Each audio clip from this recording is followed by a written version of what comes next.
Out of the gates and ready to go. Hot Mic with Hutton and Withrow underway on this Monday edition. Hope everyone had a great weekend.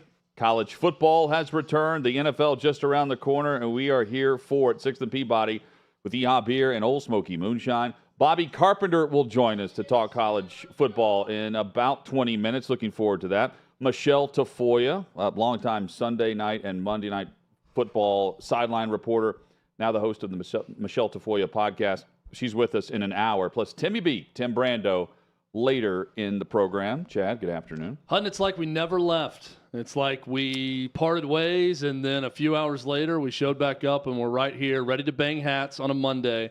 I, for one, am thrilled because week 0 of college football, while not all that exciting, gave us a little bit of an appetizer of what's to come. Yeah.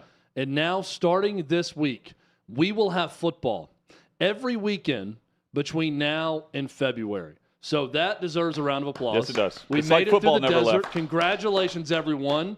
If you're here right now with us, it means you made it. I am pumped up. We got a great Thursday night slate of games. We have some games on Friday, and then a full weekend of college football. And then it's the one weekend where college football has a spotlight, and then the following week, we get college and NFL together.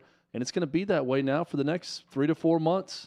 Exciting times. Football has dominated, and now we get the games back as well. Exciting times. We start in the NFL with our top headlines coming out of the weekend here on Hot Mic with Hutton and Withrow, and it starts with the trade. The 49ers trading Trey Lance on Friday to the Dallas Cowboys in exchange for a 4th-round pick. John Lynch, Kyle Shanahan admitting that offer blew them away compared to the other offers that they were getting in exchange for the former number 3 overall selection in the 2020 draft. They end up with a situation of Brock Purdy, which they're very fortunate for. He's the unquestioned starter. Sam Darnold, now journeyman, is the backup who beats out Trey Lance. And Chad, Trey Lance ends up going as the 3rd quarterback in San Francisco, now the 3rd quarterback in Dallas, at least for the time being, for the foreseeable future, as Cooper Rush backs up Dak Prescott, who has 2 years left on his contract down in Big D. I'm surprised that Dallas was in the mix here. Dallas, going back to the draft coverage, they admitted they had a 2nd-round grade on Lance. Shanahan, the quarterback whisperer, signs off on a massive trade, 3 first-round picks and a 3rd-round, future 4th round to move up. Huge bust. And now a fresh start for Trey Lance in Dallas after not getting much of a start in San Francisco. Just 8 games played for the 49ers for what was supposed to be the future star quarterback of the franchise. Had a 2nd-round grade on him, but Kyle Shanahan, who knows offensive football, should know the quarterback position pretty well, clearly had a 1st-round grade on him with that trade to move up and get Trey Lance. But what Kyle Shanahan is telling you is he's not good enough to pass Brock Purdy or Sam Darnold on the depth chart, so way below a 1st or 2nd-round grade on what they've actually seen from him. So when do draft grades go out the window based on what others are seeing? And how do you trust your evaluation over that of others that have been around Trey Lance every day for a couple of years now? Entrusted the team with him to start last year. Then he gets hurt. Then he comes back after Brock Purdy inherits the team and does a better job with that team. And then he can't even break through 3rd string, but you give up a 4th-round pick for him. This is a head-scratcher of a move from Jerry Jones. And I love Jerry Jones, but any criticism of Jerry Jones as the GM, this would be the type of move where you criticize Jerry Jones, the GM, in going after a name, and the reasoning being that they had a 2nd-round grade on him when he came out of the draft. Well, time has shown he's not even a 2nd-rounder in the league. So it may work out. He may be the heir apparent to Dak Prescott in Dallas. Jerry Jones is saying that's not the case. Full belief still remains with Dak Prescott. I don't like this move for the Cowboys. I think 4th-round pick Hutton was too high to give up for Trey Lance, who San Francisco had clearly moved on from. Well, 4th-round quarterbacks generally flame out anyway, for the most part. And as far as having seen enough, I haven't seen enough from Trey Lance on the field. The guy has a total of 420 pass attempts in college and the NFL combined. 318 of those attempts came in college. He's barely played And now they end up with a QB that's not Will Grier as their third-string quarterback behind Cooper Rush currently. This is a move and a roll of the dice, but any fourth-round quarterback would have been. And you get to see what Mike McCarthy thinks of it behind the scenes now, too. I think it's pretty obvious that whenever they informed Lance that he was the third string, he wanted out. And this deal happens right before the preseason game where they were going to play the guy. They were informing Lance and his crew and the team he was going to play behind Sam Darnold in Friday night's preseason game. Didn't happen because the deal was struck. And then the Cowboys went ahead and told Grier, hey, we're cutting you after the game, but you're going to play the entire game so you can get the option of debuting and you have a job interview for the rest of the league. And he ends up balling out in that game for Dallas ahead of the game where he knew he wasn't going to be on the roster in the locker room postgame. If he can't go and win a backup job and be the backup quarterback for the Cowboys, this is one of the all-time scout/media creation quarterback stories in the history of football, based on a lack of really any production or Hutton, the stats you just laid out there. The guy hasn't played football that much. I know. And yet he was created into this can't-miss rising star prospect that the San Francisco 49ers, who are an extremely smart organization, were duped into trading half of their franchise away for to move up and get. One of the worst trades in the history of the NFL. We've already seen that bear out based on what they just got in return for dealing him and getting no production out of him. And now the 49ers are fine because they've done so well around him with guys who have over-delivered on what they did. But what a complete bust. And if he can't beat Cooper Rush for the backup spot in Dallas, this will go down as one of the crazier, overhyped stories of all time. We love having Ryan Leaf on this show. Ryan Leaf was super productive in college. At least with Ryan Leaf, you saw a guy who got Washington State to the Rose Bowl as the quarterback almost single-handedly. So while he was a bust, and will be the first to tell you that, at least he did something in college. What has Trey Lance done? He was forced to sit out due to COVID. Yeah. And the year before that, he was really good. But to your point, Brock Purdy. He's done nothing, though. I mean, he's had one good year. Yeah, but then forced to sit out after one game of the 2020 season prior to the draft. And Chad, Brock Purdy combined, NFL and college pass attempts, 1,600 of those. Sam Darnold, 2,600. And the third string in San Francisco, 420 total.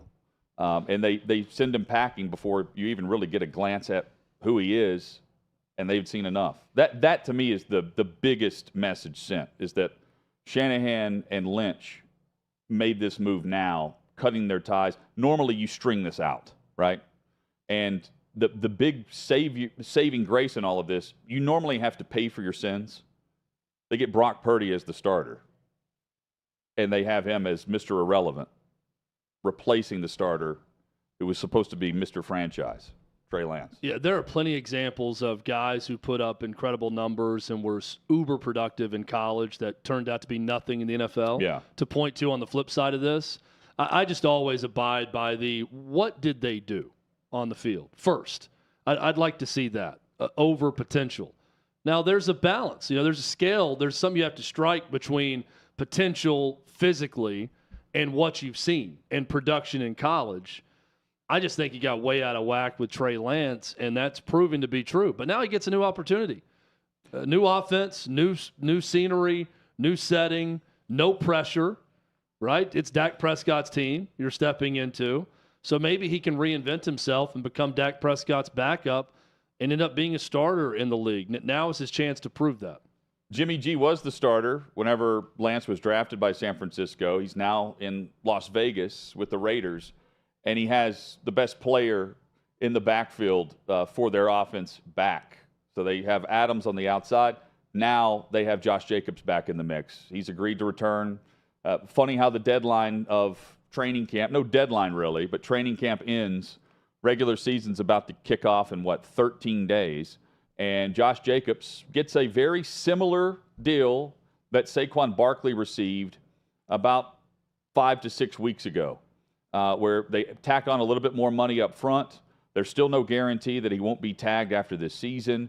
And Josh Jacobs getting about $11 million and some change with that in exchange for coming back and playing for the Las Vegas Raiders on this one-year contract and what's a reworked franchise tag under the 2023 season.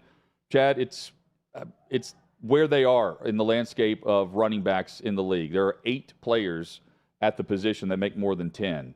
Josh Jacobs is one of them. He had to sign this, and in doing so, he didn't go through camp. Now he's in the mix as the regular season begins. The Raiders will kick off against the Broncos on September 10th. Really interested to see how productive Josh Jacobs is right out of the gates, because this is a position typically where guys go to camp, they play a little bit in the preseason, or at least they play a lot in practice, and they get their legs under them, because it is one where you're going to take a beating throughout the regular season. So how is he right out of the gates? Is there a possibility for injury early on because he hasn't been there for camp? I don't know. It does show just what the Giants and Raiders specifically think about these guys, that they really deal with them at all on this level when they're disgruntled. I mean, they didn't get everything they wanted, but they got something. Get more money up Saquon front, Barkley and Josh Jacobs, and they Jacobs got something. had to go to camp. Yeah, and it could have very easily, they just said, well, look, we're going to get fined if you don't show up. They right? couldn't find him. They could not find him because he was not technically on a contract. He didn't sign his tag. Well, they could call the bluff, right, and say, Sure. sit out if you want. Point being, they at least acknowledge these guys are really damn good football players, so we need to negotiate with them and give them something to get them here, even if they're going to miss all of camp in the case of Josh McDaniels Jacobs. needs to win. Yeah. And Jimmy Garoppolo is not Jimmy G without a run game. Yeah. And that's my point. For all the talk about you're interchangeable, we're going to go get a 4th or 5th round pick next year. These guys, while they're in their prime and you're using them up and getting all the tread off the tires, are really good and really important for the teams. And that's all that the running backs are saying is, while we're here and while you're using us up and we're getting all this mileage, we help win. We affect winning. So pay us as such. It's probably not going to happen, but at least there's small little victories here and there, tiny victories for Saquon Barkley and Josh Jacobs, and big victories for the Giants and Raiders because they get 2 guys who are going to help them win. Victor Hovland wins the FedEx Cup, and he's the rare double champ with the B&W Championship and winning the FedEx Cup. He makes about $21 million, a little bit more than that, $18 million of that coming through hoisting the trophy that you see, the FedEx Cup. 3 wins in his last 8 starts. Schauffele tried to close the gap here where he hit birdie. He was within 3, and Hovland had a chance at a par, 23-foot putt on 14. If he misses, that window narrows, and we've got quite the finish. Instead, he nails the putt, drains it, and ends up winning the trophy. And $21 million, not bad. And great way to finish the season, too. 3 wins in his last 8.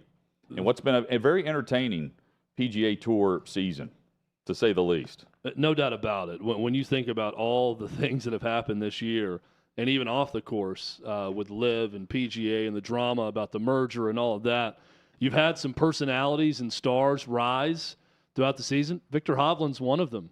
I think a guy that internationally is going to be very good for the game for years to come. I want to get more into the FedEx Cup.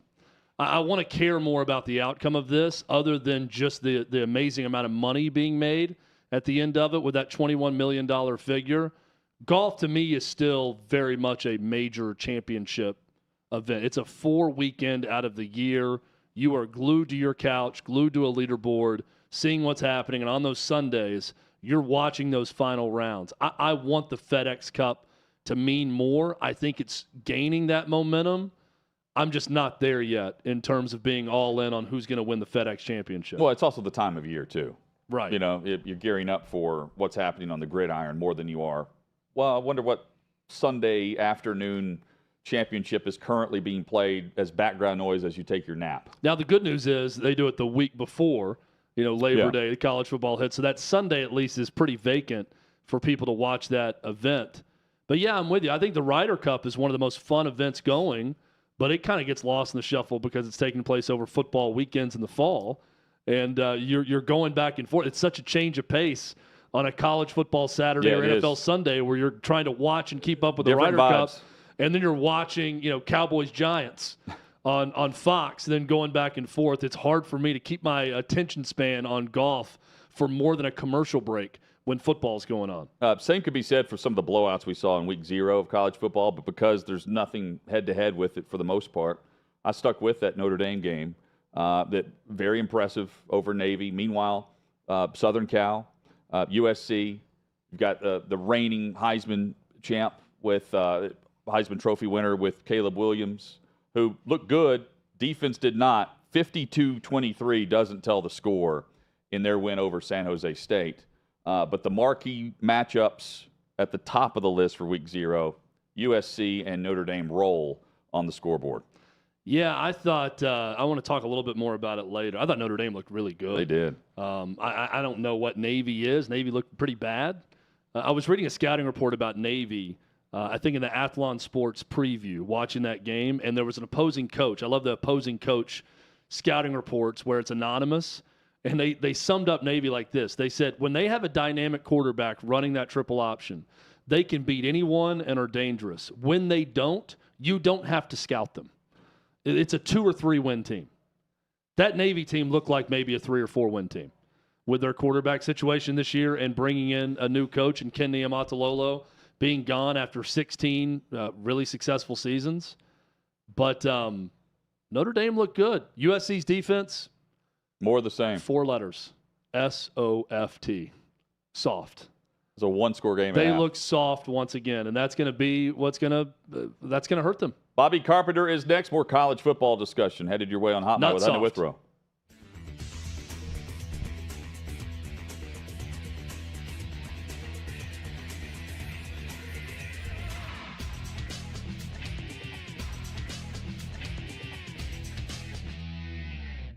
He has no empathy, heavy dementia, doesn't even know where the hell he is, and thinks the whole world revolves around him. He's literally telling people who lost their loved ones, who lost their homes, who lost their property, who lost their businesses about a 20-minute kitchen fire. That's a kitchen fire. And this jackass goes on and on and on about a kitchen fire. It wasn't he almost lost his home. I mean, do a little research. A kitchen fire. That's all it is.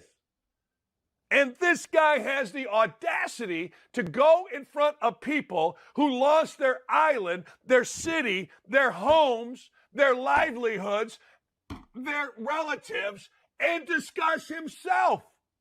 And I can't even, I'm speechless. Every time I see it, I get so pissed off, I can't even tell you. I mean, stupid and arrogant are the worst 2 things a people can have. If you're smart and you're arrogant, you at least know you're arrogant. If you're stupid, like the dude started out last in his class in everything he's ever been. Now let's get that. The dude cheated on his first wife. The dude is stupid. And stupid and arrogant is no way to go through life. It's the deadliest combination. Deadly. Couldn't be a worse combination. And this guy's got it. He's so arrogant and he's so stupid and he's so not out here. And we got to listen to it. We seriously have to listen to this. I thought there was nobody worse that I ever wanted to listen to than George W. Bush. And then Obama came along with his blah, blah, blah, blah, blah, blah, stupid ass stuff. I mean, his idiotic, trying to be on the wall, every wall, trying to be smarter than he is, blah, blah, blah, blah, blah. And now we got this. This is just embarrassing. This just make you mad. This make you mad, and you got to say to yourself, hold the phone, hang on here. This is horrible.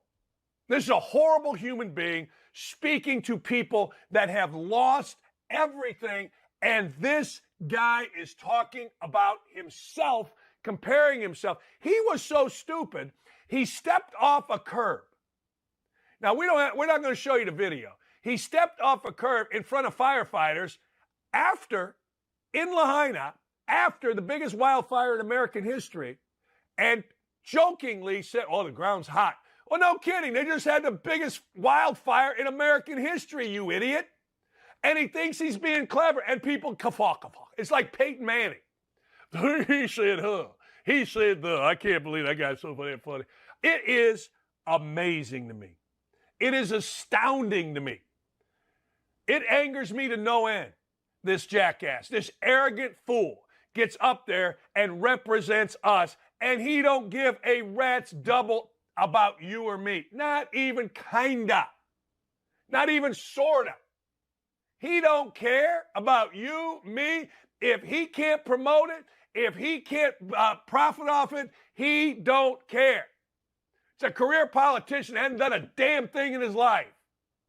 I mean, you're sitting there and you've lost everything that you have, and this guy's telling you about, oh, I don't know, a little kitchen fire. Really?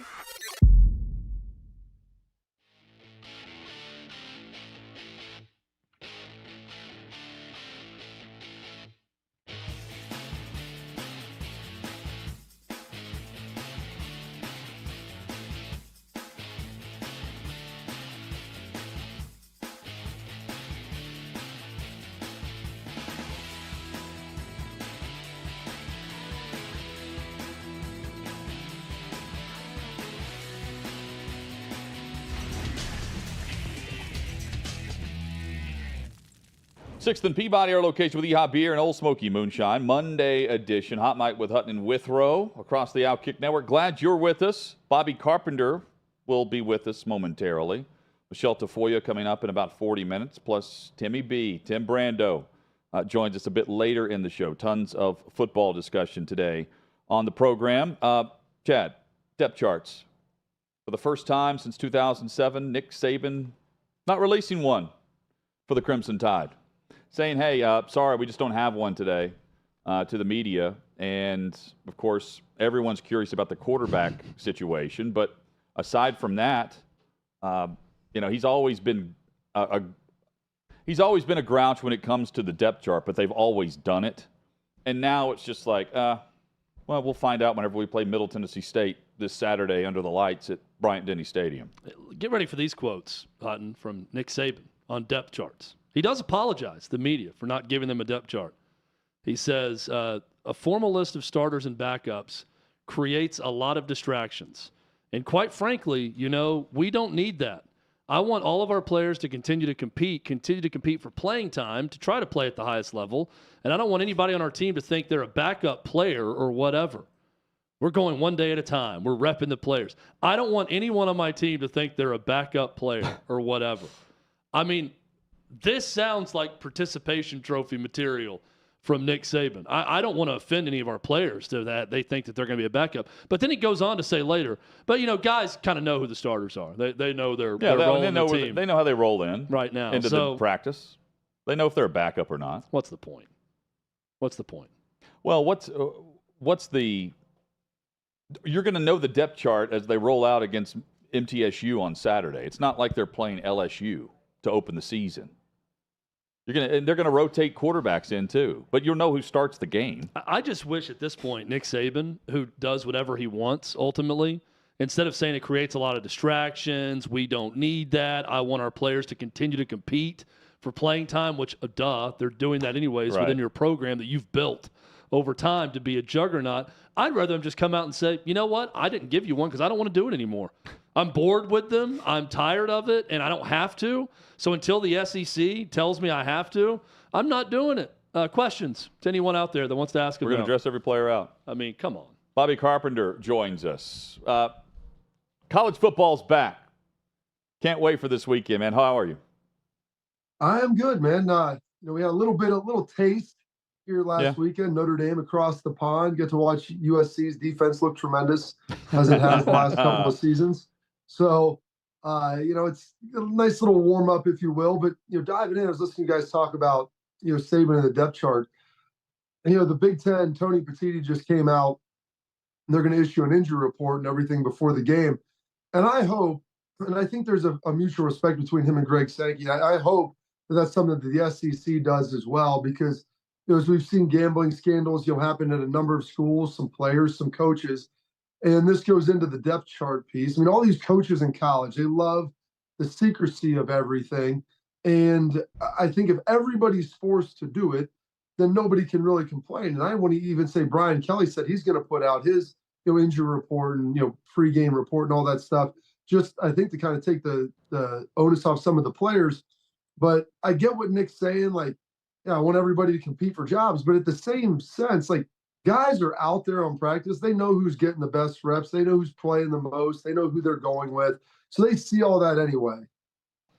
Amen, Bobby. And the Big Ten is being more of a leader on this. I hope the SEC follows with injury reports as well. Brian I Kelly's doing important. it individually. Yeah, that's what that Bobby just mentioned. Brian Kelly doing that. I wish it was a rule for SEC, much like it's going to be a rule for Big Ten, according to Tony Petitti. What's the rule on getting excited about blowout wins over Navy and Dublin, Ireland? Because I watched that performance by Notre Dame. They look pretty stout, especially defensively, holding Navy to 2.9 yards per carry. So, this is the first full season, I believe, in the post-Ken Niumatalolo era. And so Navy obviously isn't as good as they've been in the years where they're winning 9, 10, 11 games. But I will say this, Sam Hartman is a good quarterback. And people were kind of wondering, would his ability travel? He was in that slow read offense at Wake Forest. It was kind of a unique element, but you'll look at what he had done over the last couple seasons. Over 75 touchdown passes, around 20, 25 picks, thrown for a bevy of yards. And now he's at the bright lights of Notre Dame. It's not Wake Forest anymore. This is a much bigger stage. And in all fairness, Wake Forest may have had better perimeter weapons than Notre Dame currently has. And so while maybe, they're not the elite defense that you're going to see here in a couple of weeks, from Ohio State, heck, even NC State. And they've got Clemson, they've got USC, which more of an offensive battle than defense. But with that being said, I think it's proven you have the quarterback now that can push the ball to the perimeter. The question is, will you have those receivers, if you're Notre Dame, that are able to win one-on-one? They'll have a good running game. They've got a good offensive line. They always seem to have very stout tight ends. But how solid is that perimeter play going to be from the receivers? Will those guys be able to take advantage of a more accurate quarterback that can push the ball outside the numbers down the field and be able to go make those plays? Bobby Carpenter with us. How difficult is it to get a read on teams through the first couple of weeks as Bama will face Middle Tennessee State? We see a blowout there in Dublin. USC, you mentioned their defense. Chad mentioned previous segment, soft, but they end up blowing out San Jose State because of their offense. Point being, what can you figure out as you watch these games over the course of the kickoff? Well, I think you can see, different pieces. Like Notre Dame, I can't sit there and tell you that, they're terrific, but I did see things from them that I haven't seen before. And so I think that that's what you can look at and kind of find in some of these early games. But it's really hard, guys, like you said, to get a bead on college football for the first 3 or 4 weeks because you have no idea the relative competition that they're playing. And, last year, that LSU Florida State game, right? Okay, these teams are two squads that look like they could be pretty good. And, Florida State obviously made a big jump last year, and I don't think anybody thought Brian Kelly would be as good as they were in year one. But we're watching that game thinking, those are two probably pretty good teams. And that turned out to be probably one of the best games between two of the best teams that you were going to find on a non-conference level. And so it's really tough to kind of figure that out. And usually by week 6 or 7, we look back and say, they won that game or they lost that game. And we made a big deal of it at the time. But now looking through the prism of history, maybe there were some injuries or some other things that happened, or maybe it was just a function of the fact that we overrated them a little bit and they weren't maybe quite as good as we thought. We thought they'd develop here, they develop there, and everybody acts like it's always easy to project when you lose a couple starters, on offense or defense. And you just reload. Reload's an easy term, an easy tool, but there is an experience piece. There is something else that comes to that. And it can be very, very difficult. If you're watching, I'm looking at Ohio State and Michigan. Ohio State opens up with a Big Ten opponent. In Indiana, they're a 30-point favorite. Michigan has a soft schedule early on. When you're watching the good teams, top 5, top 10, top 15s in America, play lesser opponents, Bobby, how much time are you spending watching line play? I'll give you an example. I'm watching Vandy, Hawaii, Saturday night. And the only thing that really concerns me about that game, when watching Vandy, is they couldn't block Hawaii and they couldn't get to the quarterback unless they sent 7 or 8 guys. They couldn't get with a normal pass rush. How much is that something you can take away, how you bully the other team when it's a lesser opponent at the line of scrimmage?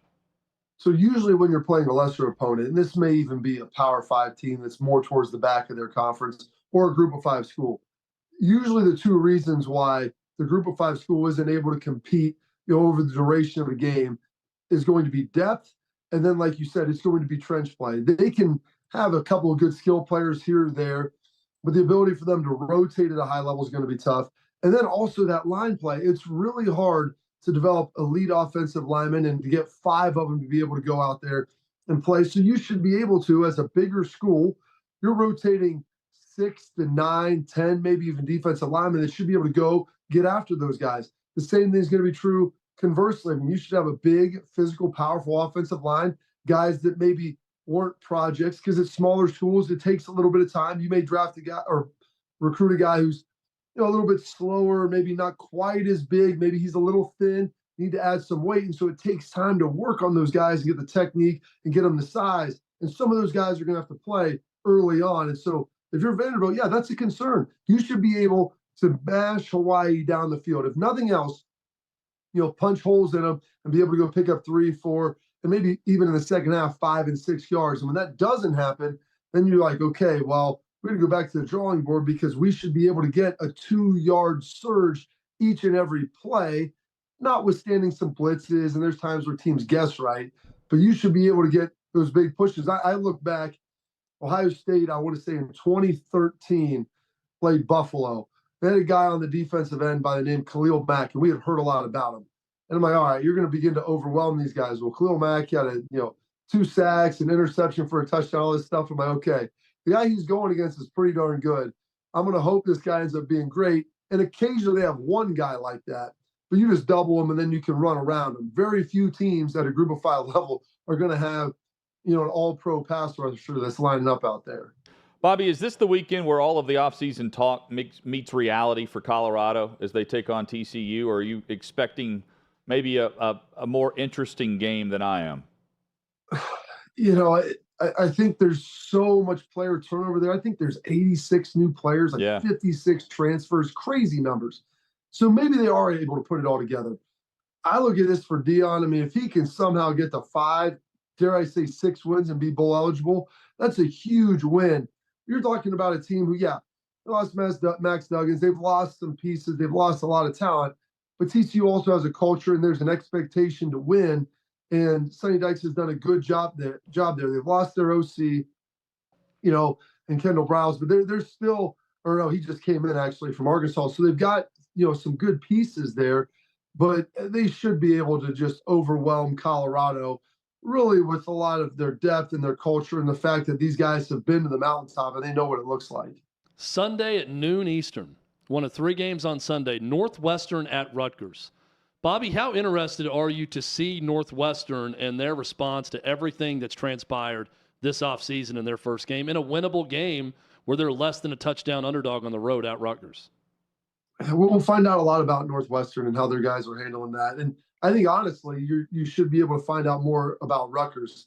Greg Schiano has been there now for a couple of years. He should be building a program.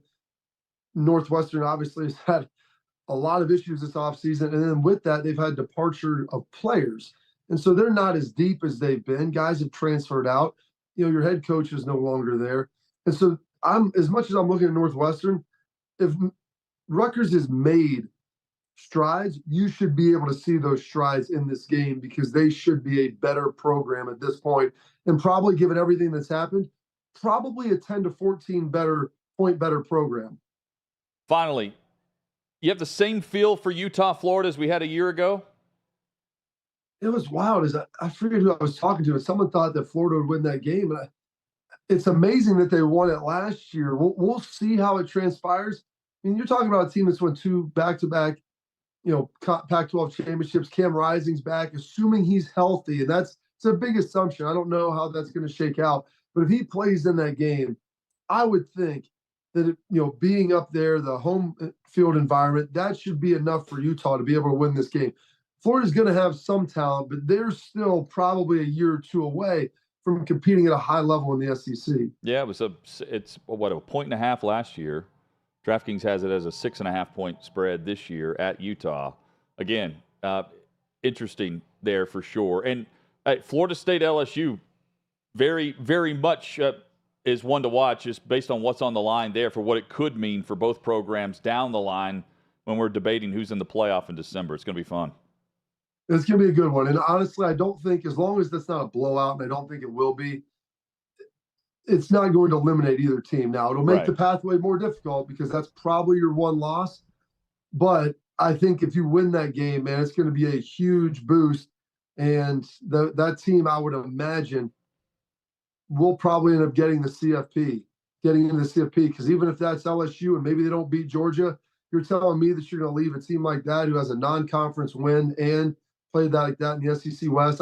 I would anticipate the winner of that game will get into the college football playoff. LSU 2.5, by the way, there. Bobby, always great. We look forward to this chat each and every Monday, and now that it's football season, a lot to discuss next week.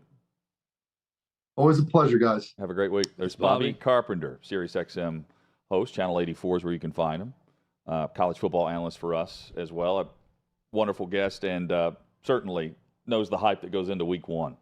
Although the Buckeyes, you mentioned they do have a conference game, but Buckeyes and Wolverines got to wait a while to see some solid matchups on the field. Thanksgiving's a long time away. If it does happen, it'll be a surprise, right?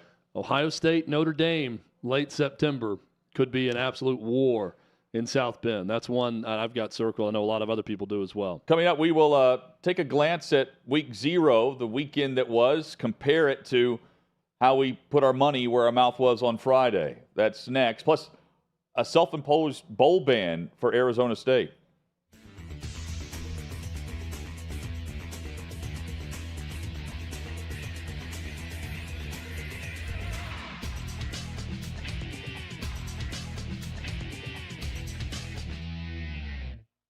GOP presidential candidate Vivek Ramaswamy thinks that all voters should be able to pass a civics test, so I'm here on Broadway to see how we're doing. Can you name 3 cabinet positions? Secretary of State. Yep. Secretary of Labor. Yep. And we'll go the Secretary of Education. Correct. What is the capital of Tennessee? That one. I have no idea. Tallahassee. No, that's Florida. That's Florida. Tennessee. Yeah. No. Do you know the capital of Tennessee? What the hell? These people don't even like me. All right, I'll give you a hint. You're standing in it. How many U.S. senators are there? Way too many. Well, they're way too old, I'll tell you that. Not enough to do the job right, that's for sure. If something bad happens to the president, who takes over? The vice president. Who is our vice president right now? What does it start with? What's the first letter start with? K. Not sure. I don't know. Okay. When was the Constitution written? 1976. 1787. How many amendments does the Constitution have?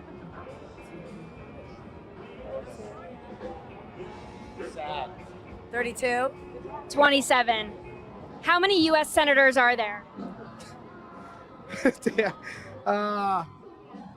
More than 50, That's true, yes. because there's 50 states. There you go.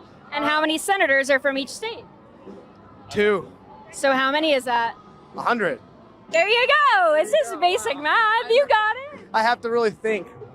What ocean is on the east coast of the United States?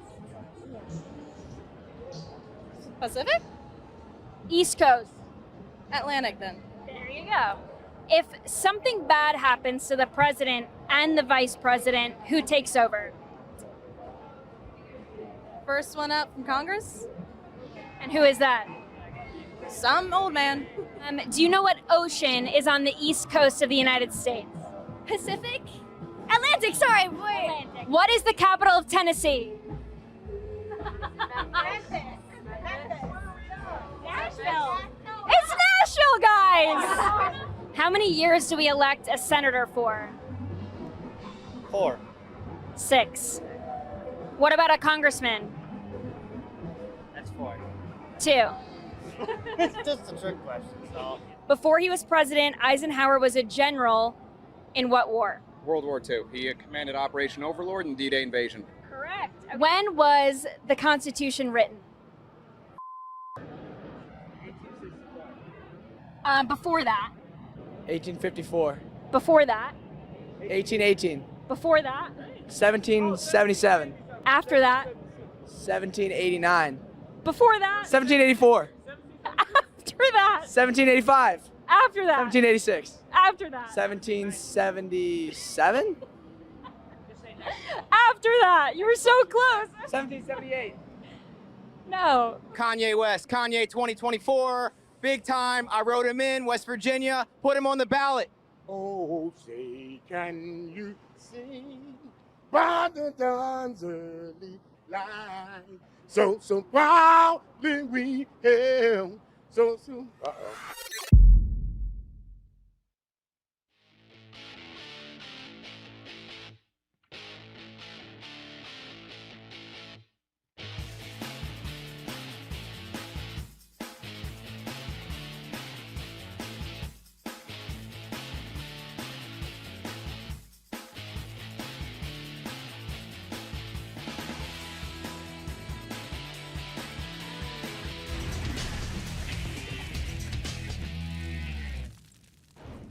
Michele Tafoya will join us in 20 minutes. Glad you're with us across the OutKick Network, which includes our channel on YouTube. Just search out OutKick there. We hope you'll subscribe while you're there. You can check out all the great shows, programs, clips, and more.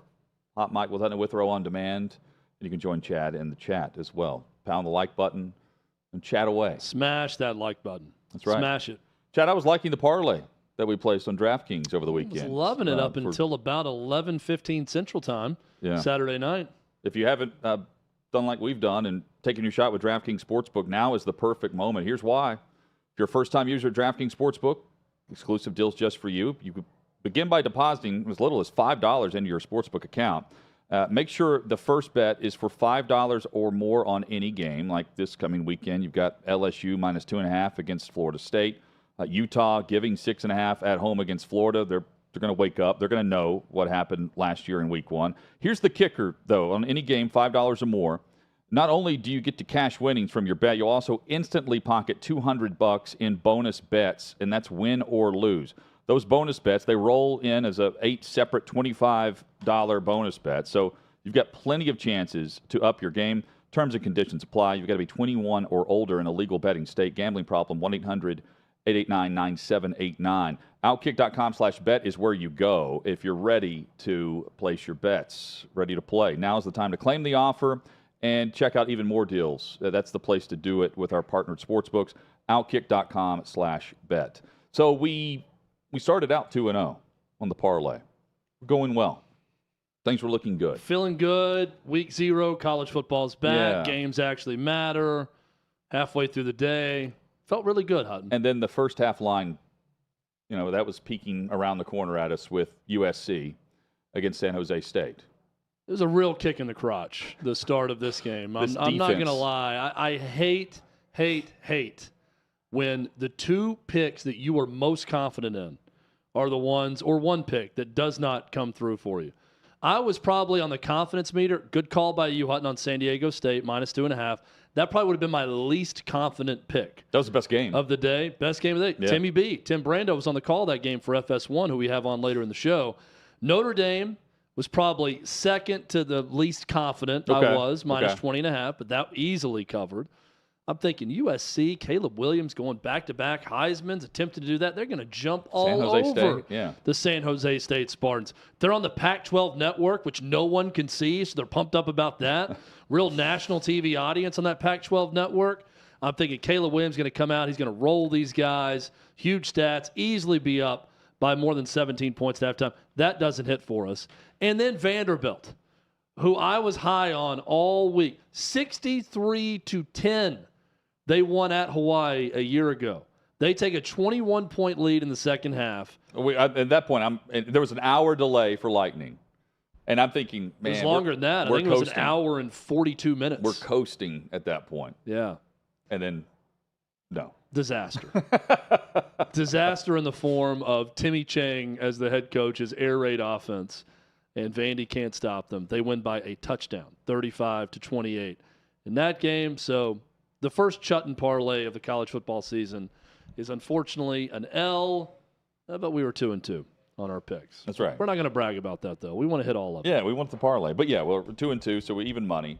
And we'll have it again later this week going into week 1 where there are some interesting lines there. Looking at the DraftKings sportsbook spreads here, outkick.com/bet. It got mine a couple already. 6.5. Again, I'm confused by the 6.5 for Utah at home. I think Utah is ready to put a beat down on Florida. But I thought this last year. I did too. I thought this last year. And then I also look at the quarterback situation at Florida, and I thought that last year. You know, you've got Richardson who couldn't earn the starting job previously. Now they're rolling him out and put on a show. The SEC line play is what travels. Well, who is Graham Mertz? That to me is the biggest question facing Florida this entire year. Is he the guy who was the #1 pocket passer coming out of high school in America that just got into a bad offense with Paul Chryst and underperformed, and he's about to have a breakout year in Billy Napier's offense? Or is he, which is the more likely scenario, the Graham Mertz that we saw at Wisconsin, which under-delivered, was very mediocre in his time there? That, to me, is really going to be the tell of the entire season for the Florida Gators. Hutton, I'm with you. I thought a year ago that Utah, with that physical offense, was going to go in there and just roll Florida. It was a great game, but Florida wins in the swamp. I feel like Utah should win this game again this year by more than a touchdown. But they should. That line is 6.5 for a reason. And, you know, it hasn't affected that performance last year. It hasn't affected Utah going on and rolling to win, you know, the Pac-12, which has been, and this is going to be a good they beat USC conference. Twice. You know, it's going to be a good conference of football this year too. Utah at home, though, 6.5 is one I'm playing already. I'm laying the points in this. And I feel almost stupid for doing that on a Monday, but I think that people will remember the Florida matchup last year, and I think Utah does as well. 2 games I got my eye on Thursday. That one and another road underdog that I think may pull off a big win in their head coach's first game at the school. Nebraska is a 6.5-point underdog at Minnesota. I think Jeff Sims is pretty good at Georgia Tech. Didn't have a lot of great players around him, but he transfers. He's the starter now at Nebraska. I think that Scott Frost was just horrifically bad at leading that program for whatever reason. One of the biggest mysteries out there. Matt Rule's a good college coach. It's game 1. It's year 1. I'm not expecting a ton from Nebraska, but I would not be shocked if they went to Minnesota and won that game outright. Hutton, I'm leaning Utah. I'm not going to be shocked if Florida, as you said, line play travels. The athletes of the SEC travels. Yeah, and that can help them. I would not be surprised at all if I end up taking 2 money line wins with the road underdog by slightly less than a touchdown on the road with both Florida and Nebraska. How do you feel? If you're looking for the long odds. How do you feel about Clemson going into this year? They're a 12.5-point favorite in Atlanta against Duke on Monday, a week from tonight. I'm thinking about the Blue Devils there with the points. I think if Cade Klubnik, new offensive coordinator, the last coming over from TCU, TCU, I'm thinking about the game in the bowl too. Cade Klubnik, I'm thinking less about that and more about what is it going to look like now that they've got a new coordinator coming in. This to me is takeoff point now, one way or the other. Unleash for Dabo Swinney and his whole program. They never go outside the family. Now the fact that they've gone outside the family with I'm blanking on the name of the TCU offensive coordinator they hired. Riley, right? Yeah, Riley. Yeah. Sorry, Lincoln Riley's brother. Garrett Riley. Thank you. I kept wanting to say Kendall Briles, and I'm like, that's a different family member of a different offensive system. Yeah. So, yes, thank you, Garrett Riley.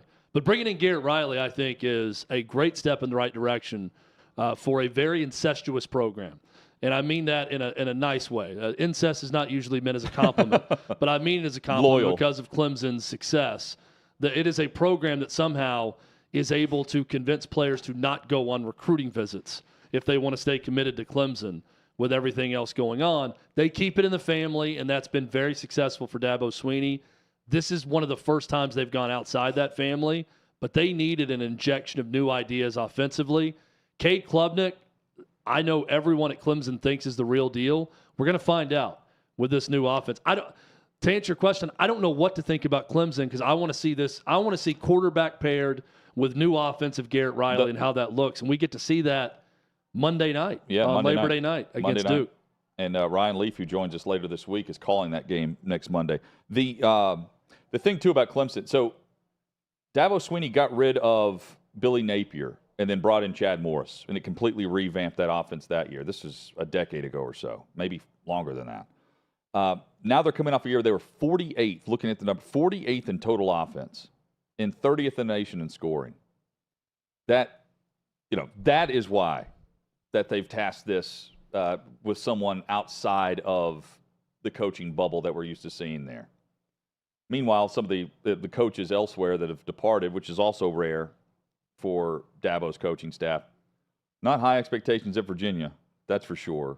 And then Oklahoma's also got quite the steep hill to climb, considering their schedule upcoming in the final year of the Big 12. So there's a couple of huge neutral site games. The neutral site games have been cut down a little bit. Some. As opposed to years past. We're still going to see some of them, but gone down a little bit. Right here in Nashville, you got Tennessee and Virginia in one of them. The big one everyone's going to talk about is LSU Florida State, rightfully so. That's going to be in Orlando.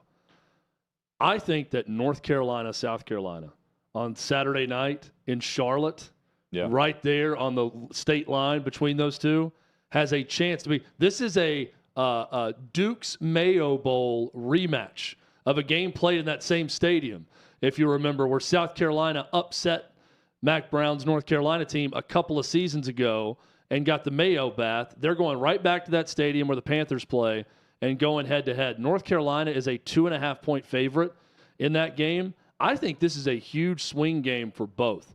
Florida State, LSU, that's a launching point for a college football playoff team. I've said on the show before, I'll say it again, if Florida State wins, they're in the playoff. I think even losing to Clemson or losing that one game, they're going to be in the college football playoff with that neutral site win over LSU. I don't think North Carolina or South Carolina have any chances at the college football playoff, but I think the winner of that game has a chance to have a great season.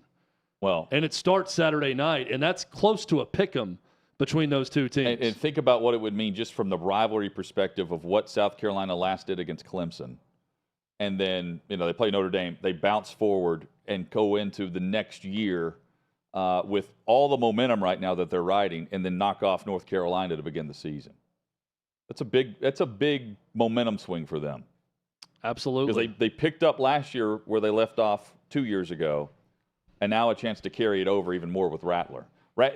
We'll learn a lot about him too, Spencer Rattler, in this game. Which version are we getting? Yeah, the guy that can't hit the broadside of a barn, or the guy that looks like an NFL prospect? There's no questions about Drake May and him being an NFL prospect and a great quarterback. The question for Drake May is now, can he carry that entire North Carolina program on his back to good things this year, because they lost a lot? And for Spencer Rattler is be consistent. Yeah. Can we see some consistency from him? If there's a carryover effect from the end of last season with what he looked like, watch out for that South Carolina team this year. If not, and he comes out and he's up and down again and looks like the Spencer Rattler we saw for the majority of last year, South Carolina is very much a middle of the pack to below SEC team that's going to be fighting for bowl eligibility this season. Kenny Dillingham, head coach at Arizona State, fighting just to keep everyone focused on the regular season because they're not going to have a postseason. Arizona State self-imposing a postseason ban on the football program, a 1-year ban, and that's amid the NCAA investigation that is taking a look at the possible violations that took place under former head coach Herm Edwards and his staff. And this is a ban that they announced yesterday. The whole fall camp, gearing up for the season, all of the distractions, all of the discussion about Big 12, Pac-12, what's going to happen, where are we playing, all of that's taken place. You're practiced and focused on the regular season, and a day before you're kicking things off for your game week and really zeroed in and locked in, by the way, guys, we're not going to be able to compete for postseason play. That's because the university is and the athletic department stepping in to self-impose this in an attempt to lessen the blow of whatever the NCAA may bring the hammer with, however you want to define that, based on whatever happened with Herm Edwards, who's not even here. This is awful and cheap. 1 year bowl ban is going to do what in terms of what the NCAA has in store? Why punish the current athletes if you're Arizona State or anyone else? And when they're doing this too, literally going into week 1, it's stupid. By the way, quarterback for Arizona State going into week 1, Jaden Rashada, the guy involved in all the drama at Florida that left after arriving because he did not get the money that he was promised from the Gator Collective. Now he's the starting quarterback at Arizona State. Coming up, we kick off hour number 2. Michele Tafoya will join us. We'll dive into a lot of topics, including Sage Steele, Al Michaels, and more. That's straight ahead on Hot Mic.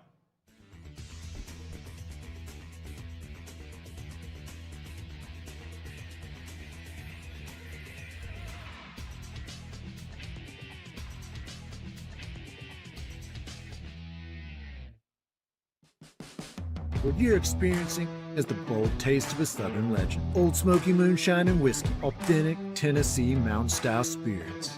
We believe in crafting flavors that were born from tradition but defy expectation. And pioneering a new experience with every sip. Because if it doesn't do this,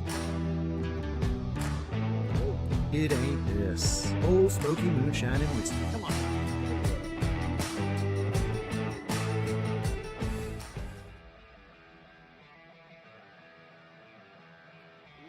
Welcome into OutKick the show. I am Clay Travis, your fearless leader. I am going to continue to argue that sports is one of the great unifying forces in all of American life. ESPN is a sinking ship. Democrats are now the party of the white, woke college graduate.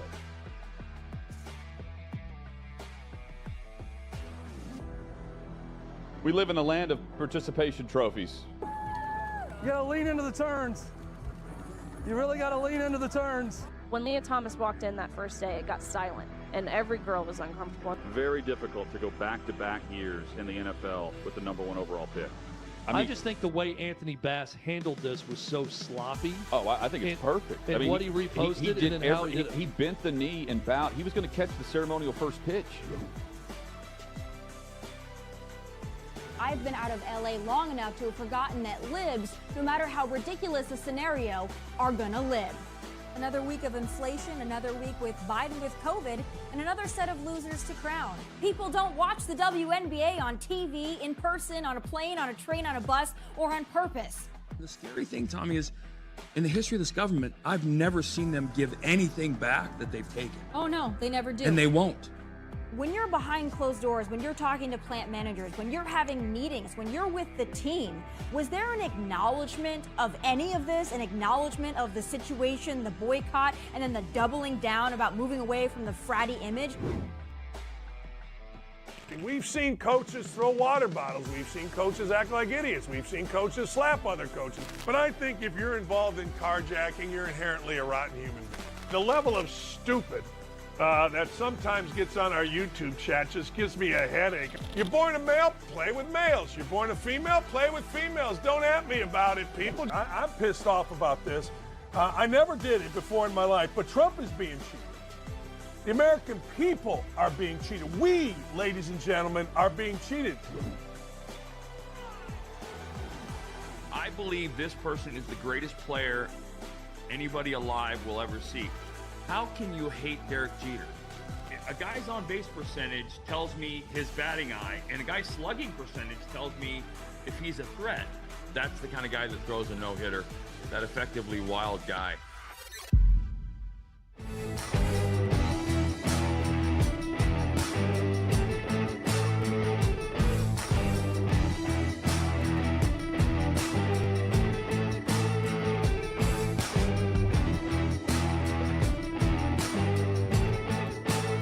Old Smoky Moonshine and Whiskey, a bold taste of a Southern legend.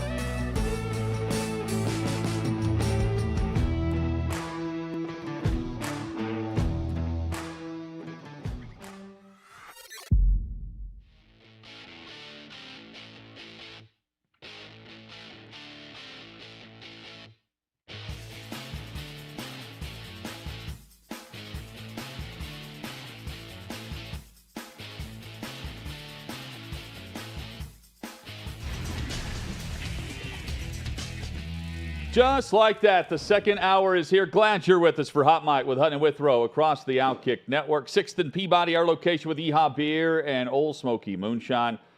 Tim Brando joins us a bit later in today's show. More headlines and reaction to the weekend as well. We kick off hour number 2, though, with Michele Tafoya, host of the Michele Tafoya podcast. No stranger here to the OutKick Network, that's for sure. And glad to have you on, Michele. It's a pleasure. Hey, good to talk with you guys. How are you? Fantastic. How much are you enjoying the new venture compared to the old? Well, it's different for sure. But it's been a blast. I have talked to so many different people, and so I learn something new every day. It's that part of it is fantastic, and I don't have to get on an airplane, which is nice. How many people reached out to you in the business and just said, "Hey, I love the path that you're taking. I wish I could do it"? More than you know, and more than I can say. Many people have and have said, please don't tell anyone. But it's helpful. It's supportive. It's great support to know that some of your colleagues wish they could do it, are happy that you are doing it, and you sort of feel like you're representing more voices than your own. And I really, really appreciate that. It is great to get, some encouragement from colleagues or people that even if it's quiet encouragement where they're not going to publicly say anything. Does the public criticism get to you at all from people when you hear and see certain things?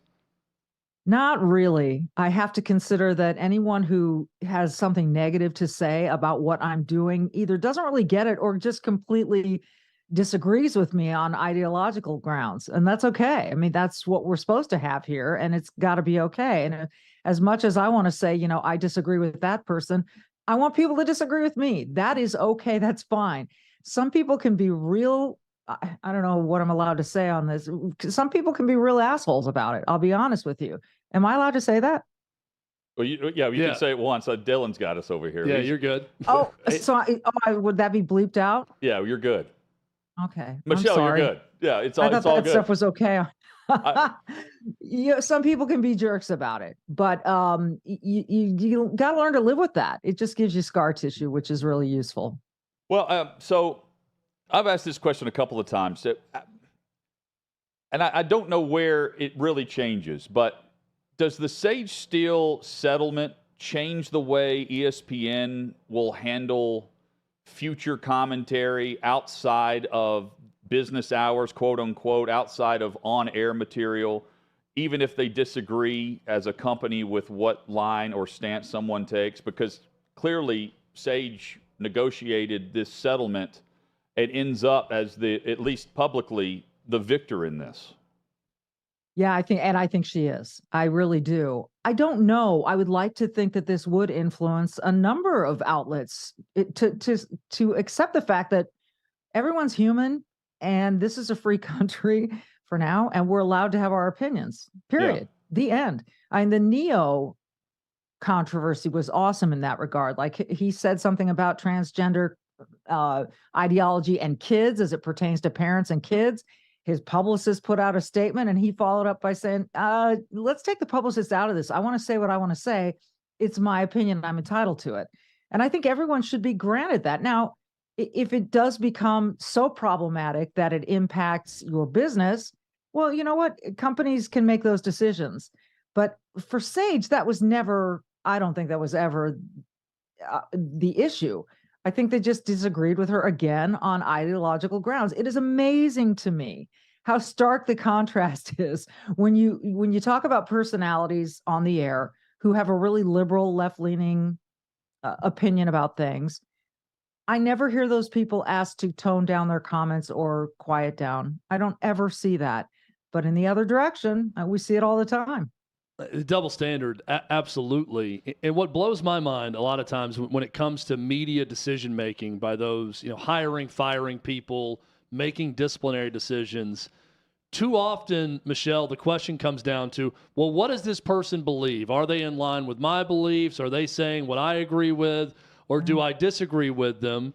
And not, is that person good at what they do? Right? Like I see you, I see Sage Steele, and the first thing that comes to mind is, well, they're really good at their jobs. They're good at what they do, in sports broadcasting. But too often we get caught up in this. Well, what do they believe? And are they saying what's going to be more agreeable to other people? How frustrating is that? Well, Sage's situation is much different from mine. I left on my own. I volunteered. I gave notice in 2018, and I stuck around for an extra couple of years to help with an Olympic Games and a Super Bowl because they asked if I would. So mine was a very pre-calculated determination on my own part that I had so much I wanted to say, but I knew that I couldn't say it. So there's the point right there, right? Like I couldn't say these things. I was asked to wait on starting a podcast. I couldn't do it simultaneously while I was working in my job, but I understood that. And that's what I signed up for. And everyone at NBC was great to me and really supportive. It's a different story with Sage, and it is frustrating. You know, and I sometimes wonder if it really is coming from, you know, we disagree and therefore I think we got to let you go, or our audience disagrees. But I don't think it's the audience. We've seen the Dylan Mulvaney Bud Light situation. We've seen the Target situation. We've seen enough of these situations to know that the blowback is real, right? And boy, I really hope Sage gets the support. She's certainly going to get it from me tomorrow. Yeah, Michele Tafoya with us, host of the Michele Tafoya podcast, available everywhere. So I'm looking at it from this angle. Like Stephen A. said, hey, I've plenty of conservatives work at ESPN, and I'm thinking, well, I mean, if they speak out, what happens now? Because individually, they also know they could lawyer up, and they know what just happened with Sage's case. ESPN would have to take a look at that. For good reason, and there's a reason why they settled, at least perception-wise to me. Yeah, no, I don't disagree. I wonder when Stephen A. says plenty of conservatives work at ESPN, I wonder if he means they're on-air people or just within the buildings of the ESPN compound. I know a few of them, but I only know a very few, and the few that I've talked to have said they really do feel like outliers. So you can say plenty of conservatives work in media. I'm not sure that's real accurate. With very few exceptions, I'm not sure that that's true at a place like ESPN, at a place like most of the mainstream networks. I don't know that that's really the case, unless they are in executive positions. I certainly knew at NBC Sports and at NBC in general, I knew my share of conservatives. But I wouldn't say that. I would definitely think that in most media that we look at, we see a vast majority of people being sort of left-leaning, and I don't even want to say classically liberal because it's not. It's illiberal at this point. But that's the direction we see the media going. And to me, it's quite obvious, with, again, the very few exceptions of the places like OutKick, places like Fox News, et cetera. Well, and Michele, you worked calling games on the most watched television show of the year, statistically with Sunday Night Football. So maybe this doesn't really apply to that because it's such a broad audience. Yeah. But I see so many executives, and I really do wonder, do they understand their own audience when they're broadcasting sports and what a sports fan is like? What's acceptable on an Oscars broadcast to people that are really into the Oscars and watching it are very different than someone that's tuned into South Carolina and North Carolina college football on a Saturday night, right? And I don't, there seems to be a disconnect there with not just media members, but with the bosses of those media members and what sports fans like and what they want. Do you see that? Well, listen, here's where I'll give you my 30,000-foot view of that is I grew up in Southern California, and I was a snotty Southern Californian who thought that, anyone east of California was probably whatever. They weren't that. I was one of those dumb elitists that thought the coasts were the place. Hey, we're in Nashville. Well, we are wearing shoes right now. I would like to tell you, I'd show you if I could, but we have shoes on. I love Nashville. I love Nashville. I love Tennessee. So my point is, I left Southern California. I moved to Charlotte, North Carolina, and now I'm in the Midwest. And in all the traveling that I've done, I've come to see the folly of my former ways. I've come to see how ignorant I was, how the blinders that I had on by virtue of where I lived. And, I've got relatives who live on one coast or the other who still have those blinders on. I don't. I listen, I've lived in the Midwest for the last 25 years. This is flyover country. There's a reason they call it that. They look down on the middle, like somehow we don't matter here in the plains and all the rest of probably the Southeast a little bit too, right? So I think that I never really understood that notion before of flyover country and how much it's ignored. And now I get it. And I got to tell you, I'm sure that unless you've lived it and breathed it and experienced it and visited it and been around to understand that people everywhere are really smart and really savvy and really concerned, then you're probably going to ignore it. And that's to their detriment, to anyone who has that bi-coastal viewpoint, and that is to their detriment. Michele Tafoya with us on Hot Mic with Hutton and Withrow across the OutKick network. Was the criticism warranted for Al Michaels on Thursday Night Football last year, Michele? At times, I can raise my hand and say I felt like the enthusiasm was a bit, it was down. Now, the games weren't all that great, but that factors in. But there was also, and I'm just reading between the lines here, I felt there was the audience isn't the same. It's not as powerful as Sunday Night Football. I don't know if that's really a factor in. Al Michaels is my favorite play-by-play voice. Yeah, I mine too. I didn't think it was Al Michaels at the very top like we saw the previous season. So Al Michaels is a dear friend of mine. I've spoken to him recently. He was on his way to Philadelphia the last time I talked to him to do a preseason game. And I think Al heard all that. He knows that criticism was out there, right? He heard it all. I would venture to guess that Al is now aware that he was being heard a particular way. And again, he hasn't said this to me. It's just in our conversations, I feel like, look, Al has been the voice of sports for decades and the voice of Sunday Night Football. So as I've always said, even Al at 75% is a little better than most anyone. But I think anyone that wanted to criticize and the fact that there was so much, that's fair. That's fair criticism. And like I said, I'm sure Al heard it. We'll see how he does this year. I would think you're going to hear a different Al, but again, that's just purely based on my knowledge of the guy and how much his legacy matters to him. Michele, being a sideline reporter can certainly be a thankless job. And you're right in the muck of all of it, and you're where the emotions are running high and, things happen. I can't recall a time where I remember you overly flustered or unprofessional, but have there ever been situations where you cover a certain coach or team and they can be more difficult? And if you want to give a specific example, great. If not, you can talk in generalities, but where it makes it hard for you to do your job and be as professional as possible because a coach or a team is making it so difficult on you. Well, here's the thing. Being professional and doing your job means understanding that the coach doesn't want to see you at halftime. You're the last person they want to talk to, right? With very few exceptions. Now, I would say to you that the vast majority of coaches were great to me at halftime, really were. And I understood when they weren't. Yeah, sometimes it's not, you're spoken to in a way that you wish, come on, just give me something here, right? Or I'm just asking the questions that every other fan in America wants the answer to, no matter how obvious it seems to you. It's my job to ask the questions, but it's also my job to sort of absorb whatever comes my way. And so being a professional at that, you just know that comes with the territory. It's not always pleasant, but you got to have a thick skin. You just got to go with it, roll with the punches, and do the best with what you're given. I'll just leave it at that. Yeah, I wish the halftime interviews were just done off camera and off mic, and then you or anyone would just relate. We always did them that way. Yeah, you get more information. You do.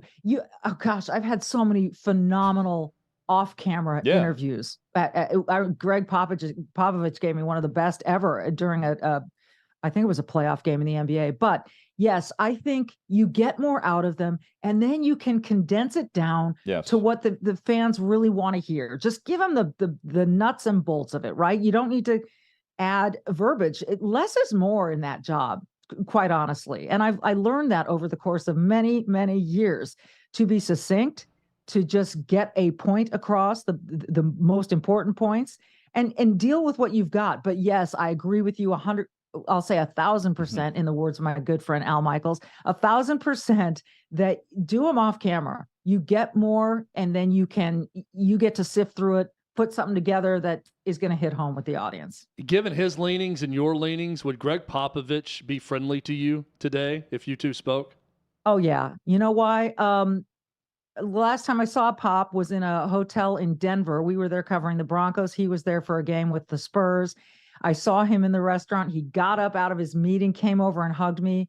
I think there's just a mutual respect there. He knew I was busting it every single night. I was just working really, really hard, and he knew that. And I could deal with his stuff, you know? So yes, I think that Pop and I look forward to the day when he's maybe not coaching anymore. I want to call him and just shoot the you know what with him and find out where we really do agree, because I think we probably agree on more than we disagree. Well, maybe he'll be a guest on your podcast. There you go. Maybe. Great episode. Stay tuned. The Michele Tafoya podcast available now. Michele, thank you for the visit. Hopefully this is the first of several here on Hot Mic. It's been great. Would love it. Would love it, Same. guys. Appreciate you. Michele Thank Tafoya. you. One of the best there. And she's great. And she came to mind whenever we were mentioning Susie Colbert or the others that were laid off in the recent layoffs at ESPN. Like the journalistic aspect of sports broadcasting is thrown by the wayside. A lot of people who are just good, really good Period. at what they do. And No doubt. I love that descriptor for someone in any profession that, they're good at what they do. We don't get that as much now. There's other descriptors around it, not just whether they're good or not. So get it with that podcast there, and hopefully the first of several visits with Michele. Coming up, SEC discussion next.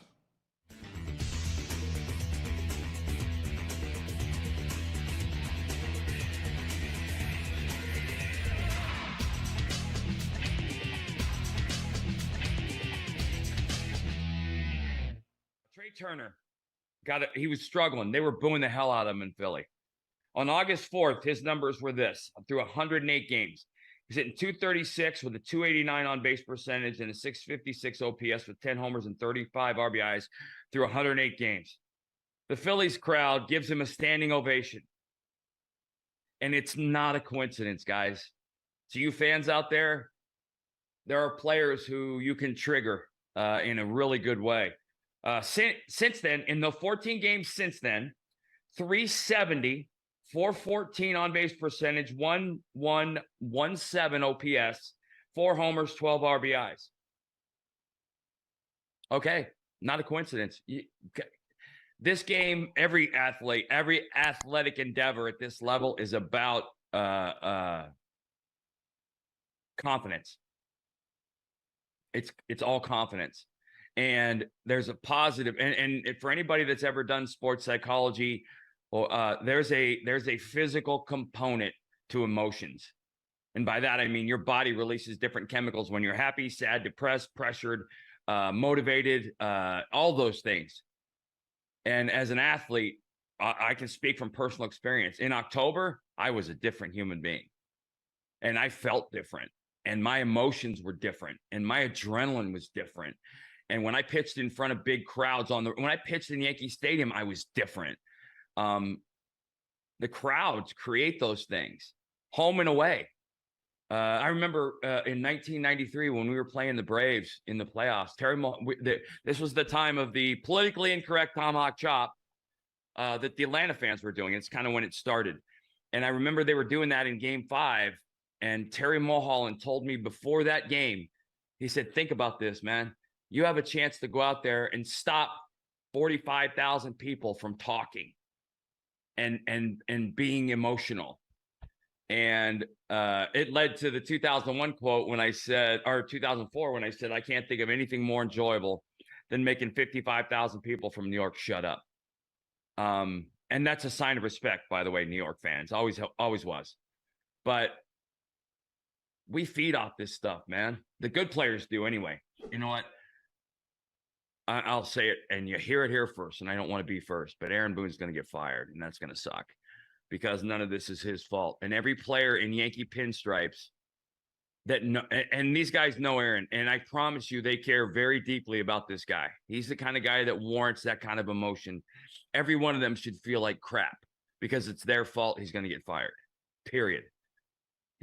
You couldn't ask for a better, more calming influence. I guarantee you there's no panic in his voice. But, correct me if I'm wrong, but as a player, it always felt like Yankee fans wanted to see panic when they were losing. They didn't just want to panic. They wanted the organization to panic, right? You heard, I think earlier, what was it, last show, didn't we, John? We were talking about last show, trade Judge, trade Cole, blow it up. And it's like, no, number one. And you almost can't, number two. So if you can't fire the players, and firing anybody else would be meaningless to the field results, you got to fire the manager, the coaching staff. And unfortunately, I think that we're about to see that. And that sucks because it's not his fault.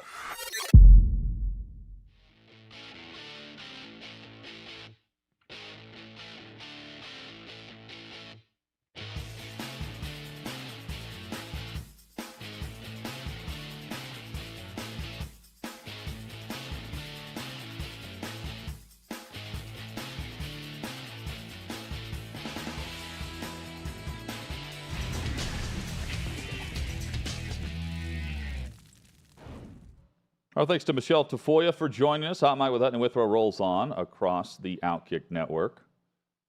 Coming up in a couple of minutes, we'll discuss the ACC reportedly deciding on further expansion this week. Michele Tafoya has one of those voices that sounds like big event. Yeah.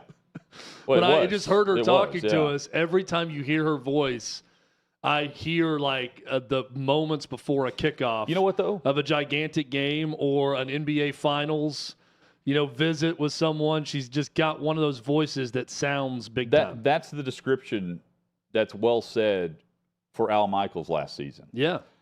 That's what changed with him, That's the major event status. In the game itself, the schedule last year, whatever. They're down 9-10 million viewers on average per week because it went to streaming only. They expected that. Amazon wasn't happy with it. They wanted better games. They've got better matchups on paper this year. And, oh, by the way, they just added the Friday game, the Black Friday game. That's the way I would describe it, Chad, is Al Michaels, it didn't feel like big game Al at that point. Do you agree? Yeah. Well, it felt like he was very dismissive of and some of the games being on streaming and the matchups. Yeah, he's even with some of his jokes. He's defensive with what do you expect me to do? Yell and be fake? And Nance isn't like that. Tarico's not like. And no. I'm not. I was more of his advocate than anything last season because I still felt like he was better than what any alternative would be, but it didn't have that same punch to it that you would get on a Sunday night football broadcast where you knew you had the marquee game. You knew if it sucked towards the end of the year, you were going to flex in another game and you're going to be just fine. The game was going to matter. And when you have every team that has to play on a Thursday night, and some of those games are throwaway games where you match up small market against small market or smaller market against smaller market, which I guess nowadays isn't necessarily true, because Buffalo and Kansas City and Cincinnati and others are pretty good on the small market scale there. I just didn't think that the same energy was there. And it's not just one or two games. It was kind of the gradual effect to it. I remain convinced that there's something done with the audio mixing on the Prime Video package that was different, because even Kirk Herbstreit sounded quiet and subdued compared to the way he sounds on ESPN ABC Saturday Night Football. And I don't know, they had Fred Gaudelli, I think, was the guy who produced those games for years on Sunday Night Football on NBC that Michele Tafoya could, I know, talk a long time about. There was something different about the production and audio mix on Prime Video that I always felt like I had to turn up the volume. And it's not just that. There was a tone in the voice of Al Michaels that was not quite as excited or as big time, but I swear to you, it sounded more quiet. And maybe I'm just going crazy and losing my hearing. Could also be the case. No, because you don't. But I felt like the audio mix with the crowd and the mics for the guys just sounded different and more quiet and subdued than it would on Sunday Night Football. Chad, or college games with Herb Street, if you want to compare it to Herb Street. Yeah, that's what I said. The Yeah. ABC, ESPN night games with Herb Street sounds bigger with their voices and louder than it did on Thursday night. Chad, football is here, college football. And the SEC and the Big Ten, they are the kings. They are the movers and shakers. Everyone else follows. The Big 12, they have a leader, right? They actually have a commissioner making good decisions. But making those decisions based on decisions made by Texas and Oklahoma and by USC and UCLA, and trying to keep up with just staying relevant instead of being pushed to the wayside, the haves and the have-nots. The haves, no matter what, will be the SEC and the Big Ten. Eyeballs will be on their product. And the top players are what we want to discuss throughout the week going into the season. Chad, the best of the best on offense. Who's your best Big Ten offensive player? Who's winning MVP for the conference this year? So I would describe both the SEC and the Big Ten as recession-proof conferences. No doubt. They're Teflon.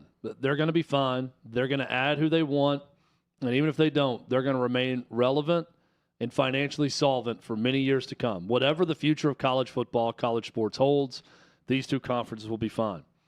I kind of feel like we've reached that point with the run game with Jim Harbaugh's offense at Michigan, that the way they play and the identity that they've forged, they're going to be pretty good running the football. And I'll tell you who's pretty good running the football, Blake Corum, especially before he got injured late last season.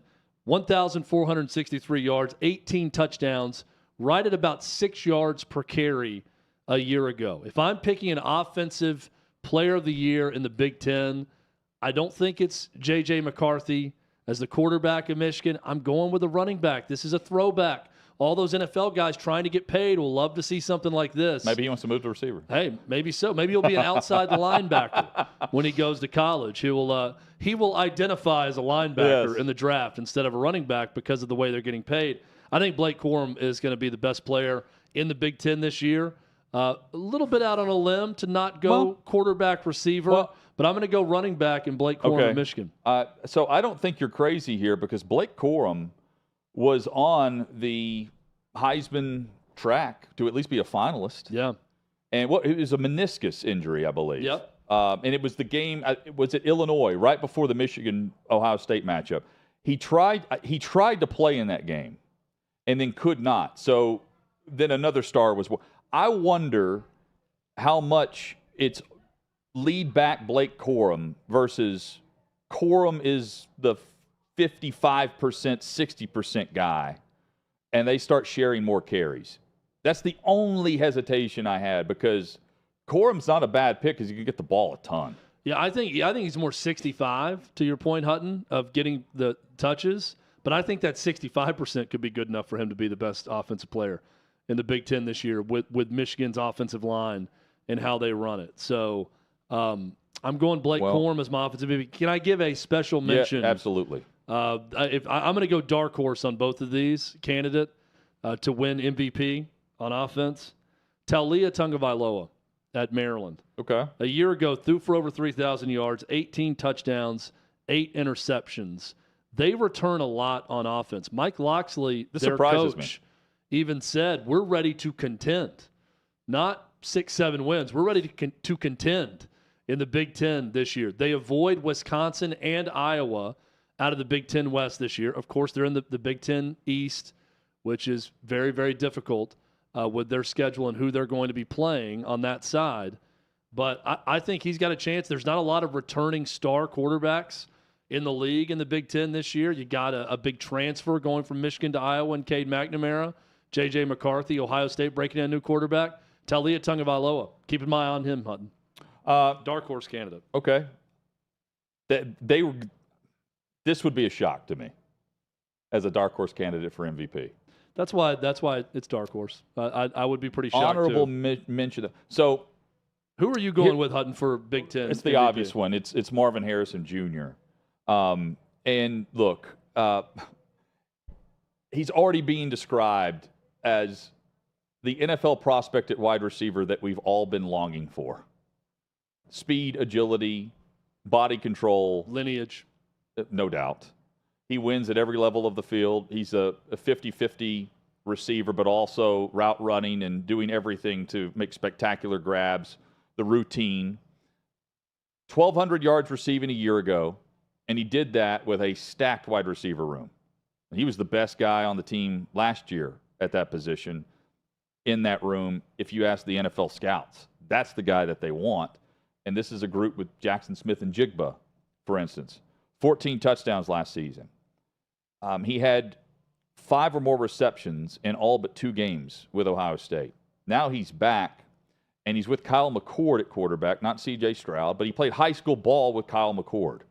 And I think that duo is going to be as consistent as any quarterback wide receiver pairing across college football. The numbers will speak for themselves. The hype is already there. And if he just goes out and produces at this level again, he's already set the bar that he will meet, and then he'll meet the expectation of being the best offensive player in the Big Ten. And that's with me acknowledging Chad's answer on Corum. Corum's also going to be viewed as that guy. And if Corum does this, McCarthy's not going to get credit for it. In some ways, McCord would also get the benefit of racking up the stats and yards by throwing it to Harrison. But again, it's Harrison on offense. He's the known name, and he's the guy that we've been talking about, alongside C.J. Stroud, who got all the hype last year going into the season, going into the draft. We were talking about next year's draft and where we could see Marvin Harrison Jr., where we could see him possibly be on the Arizona Cardinals roster, paired with Caleb Williams with the number 1 and number 2 overall pick. Arizona's going to see to it that happens, too. They're battling it out right now between Josh Dobbs and Clayton Tune to be the opening day starting quarterback. So there's tanking, and then there's tanking. And it is tanking is what's happening in the desert right now. So they may very well have both those guys. That's how good Marvin Harrison Jr. is.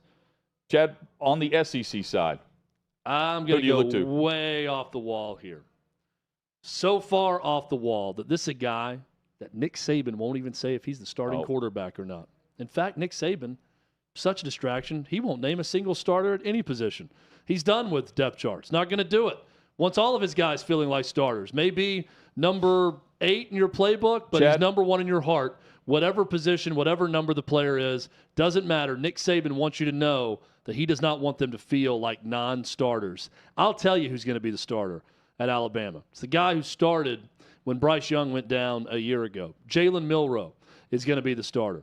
Jalen Milroe, not a great passer last season.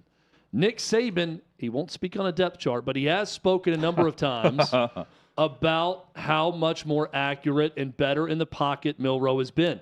He's also a guy capable of ripping off a 77-yard touchdown run, which he did in Fayetteville, Arkansas, to save Alabama's bacon in that game. Jalen Milroe is on what I think is going to be the best team in the SEC in Alabama, and he is a starting quarterback for Alabama with a lot of talent around him. I'm going out on a limb, but Jalen Milroe, your offensive MVP in the SEC this season. Milroe's the reason why I'm concerned about Bama being ranked at number 4 right now going into the preseason, week 1. He'll put on a show this Saturday.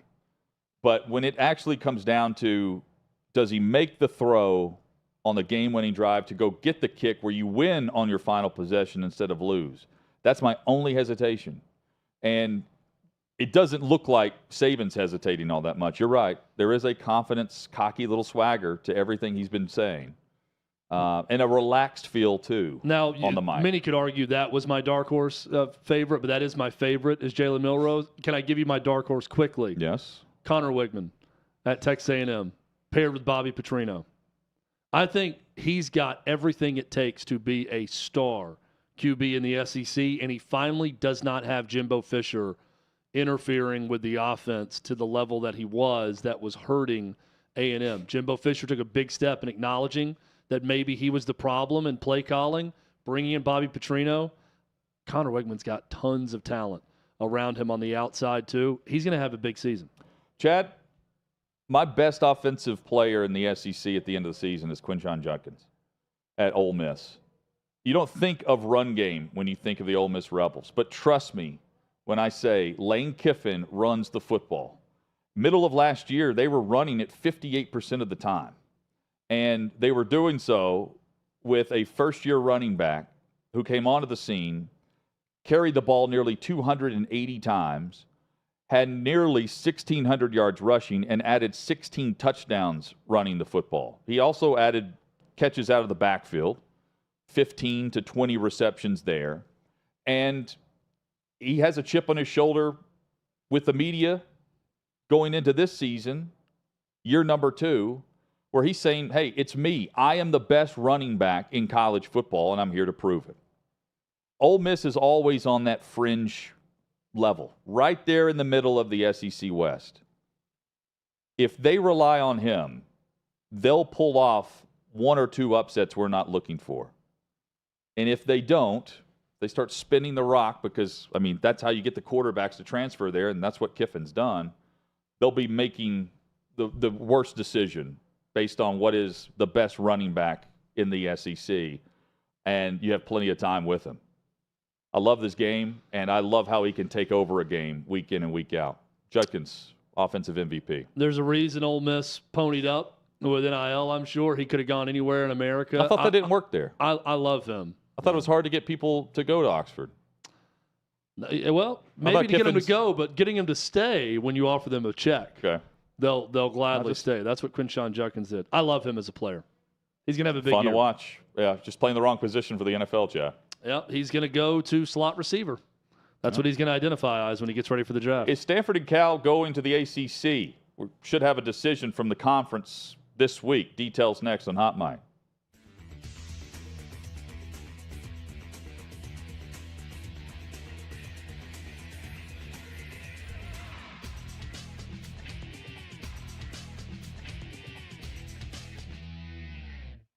Davey Hudson of OutKick here. We are at SEC Media Days 2023 in Nashville, Tennessee. We're going to go talk to some players, see what they have to say. What's the best purchase you've made from an NIL deal so far? Tag watch right here. Far. Best purchase? I probably just give it back to my son for real. That's probably my best purchase every time. Man, pay my truck off. Definitely. A house. My wife and I bought a house, so that's been huge. Being able to save that money up and buy a house. This chain here. The best purchase? I'd probably say helping my mom out with school. Ooh, the best purchase? Probably the shoes. The shoes I got on right now. The best purchase I made, well, the best NIL deal I've had is free steaks from Marksbury Farms, so keep me fed and beefed up. With it? Purchase?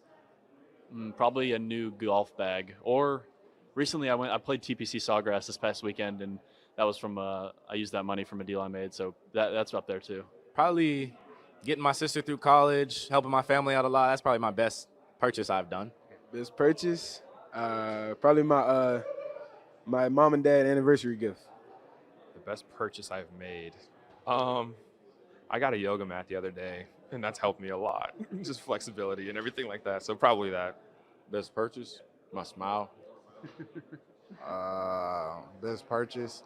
I would say my best purchase was having my school supply drive. Landon, what is your favorite sports movie of all time?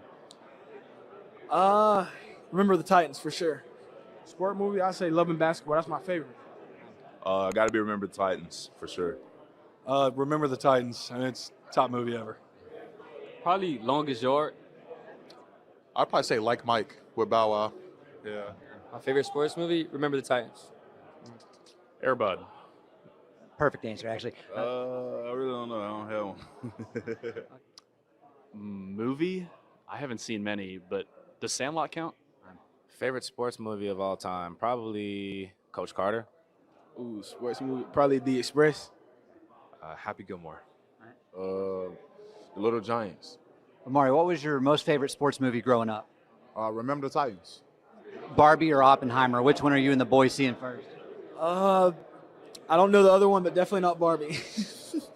Oppenheimer, gotta be. I'm not against the Barbie movie though. I tried to recommend it. I was shut down pretty fast. Oppenheimer. Come on now. You don't need to ask me that question. Oppenheimer looks good though. What's Oppenheimer? It's a movie about the atomic bomb. It's the big thing that comes out this Thursday. Yeah, probably that. Oppenheimer. Wait, what was the other one? Barbie or Oppenheimer? The opposite of Barbie. The opposite of Barbie. Yeah, so I'm not. We're going to see Oppenheimer and then follow with Barbie. Solid choice. I don't even know what Oppenheimer is. I don't want to see Barbie, though. Oppenheimer, 100%. Oppenheimer. Oppenheimer. Say a little bit louder. Oppenheimer. Oh, we're going to watch both of them. Maybe on the same night, but we'll probably watch. I think you got to watch Barbie first, just so you're not, Oppenheimer might be a little too intense, you know what I'm saying? So you warm up with Barbie and then you go to the Oppenheimer. The second one. Oppenheimer. Barbie or Oppenheimer? Which one are you and the boys seeing first? Barbie.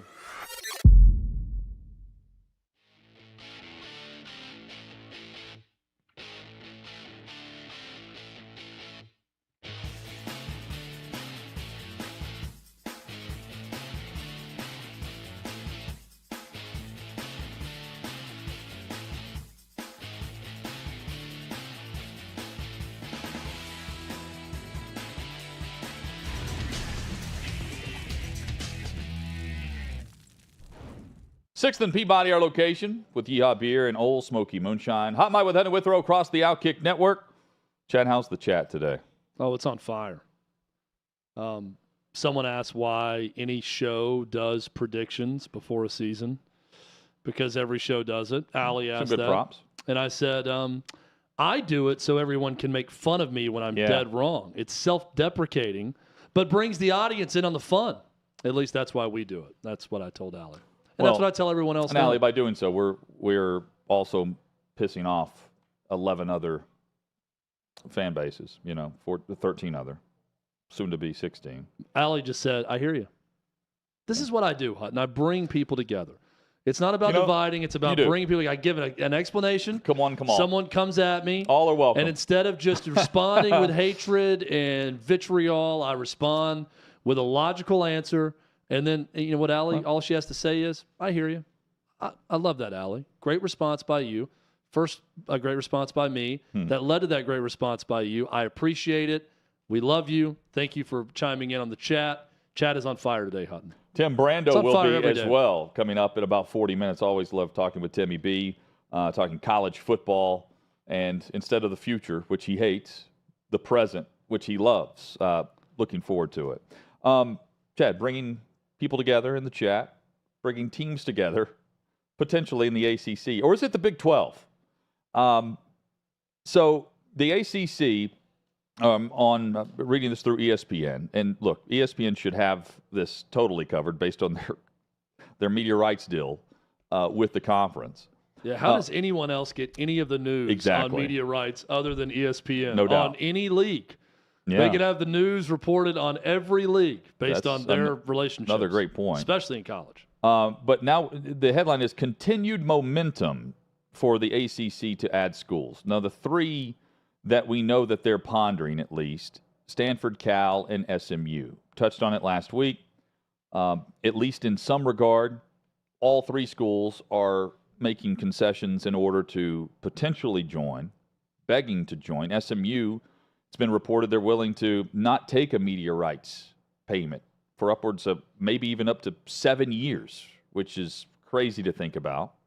From the Stanford and Cal perspective, maybe 30% of what a Tier 1 payment would be for ESPN per program in football for the ACC. That would be somewhere between $7 to $10 million annually.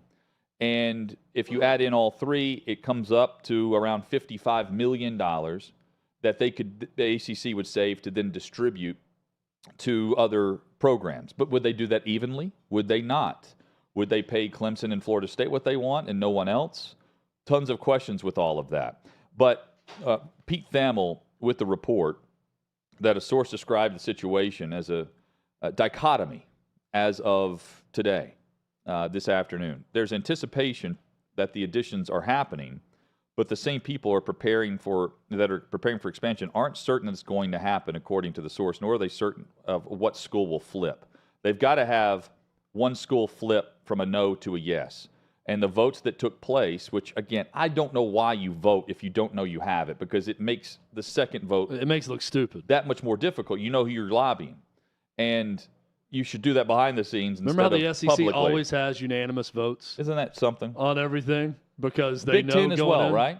Remember Big how 12. Texas A&M bitched Big and 12 bitched? as well. Remember how Texas A&M bitched and bitched about Texas joining the conference publicly? Yeah. And then when they sat down at the table to vote, and Greg Sankey said, all 4 Texas and Oklahoma joined the SEC. Aye. And Texas A&M raised their hand and said aye with the rest of the conference, and they had a unanimous vote. It's incredible when you have synchronicity within your conference. These other conferences clearly don't have that, the ACC being one of them. There is a president's call tonight for the ACC. A vote could take place, and it's also been said that so they need one of the 4 no votes, the dissenting votes, to flip. North Carolina, NC State seem to be voting the same way.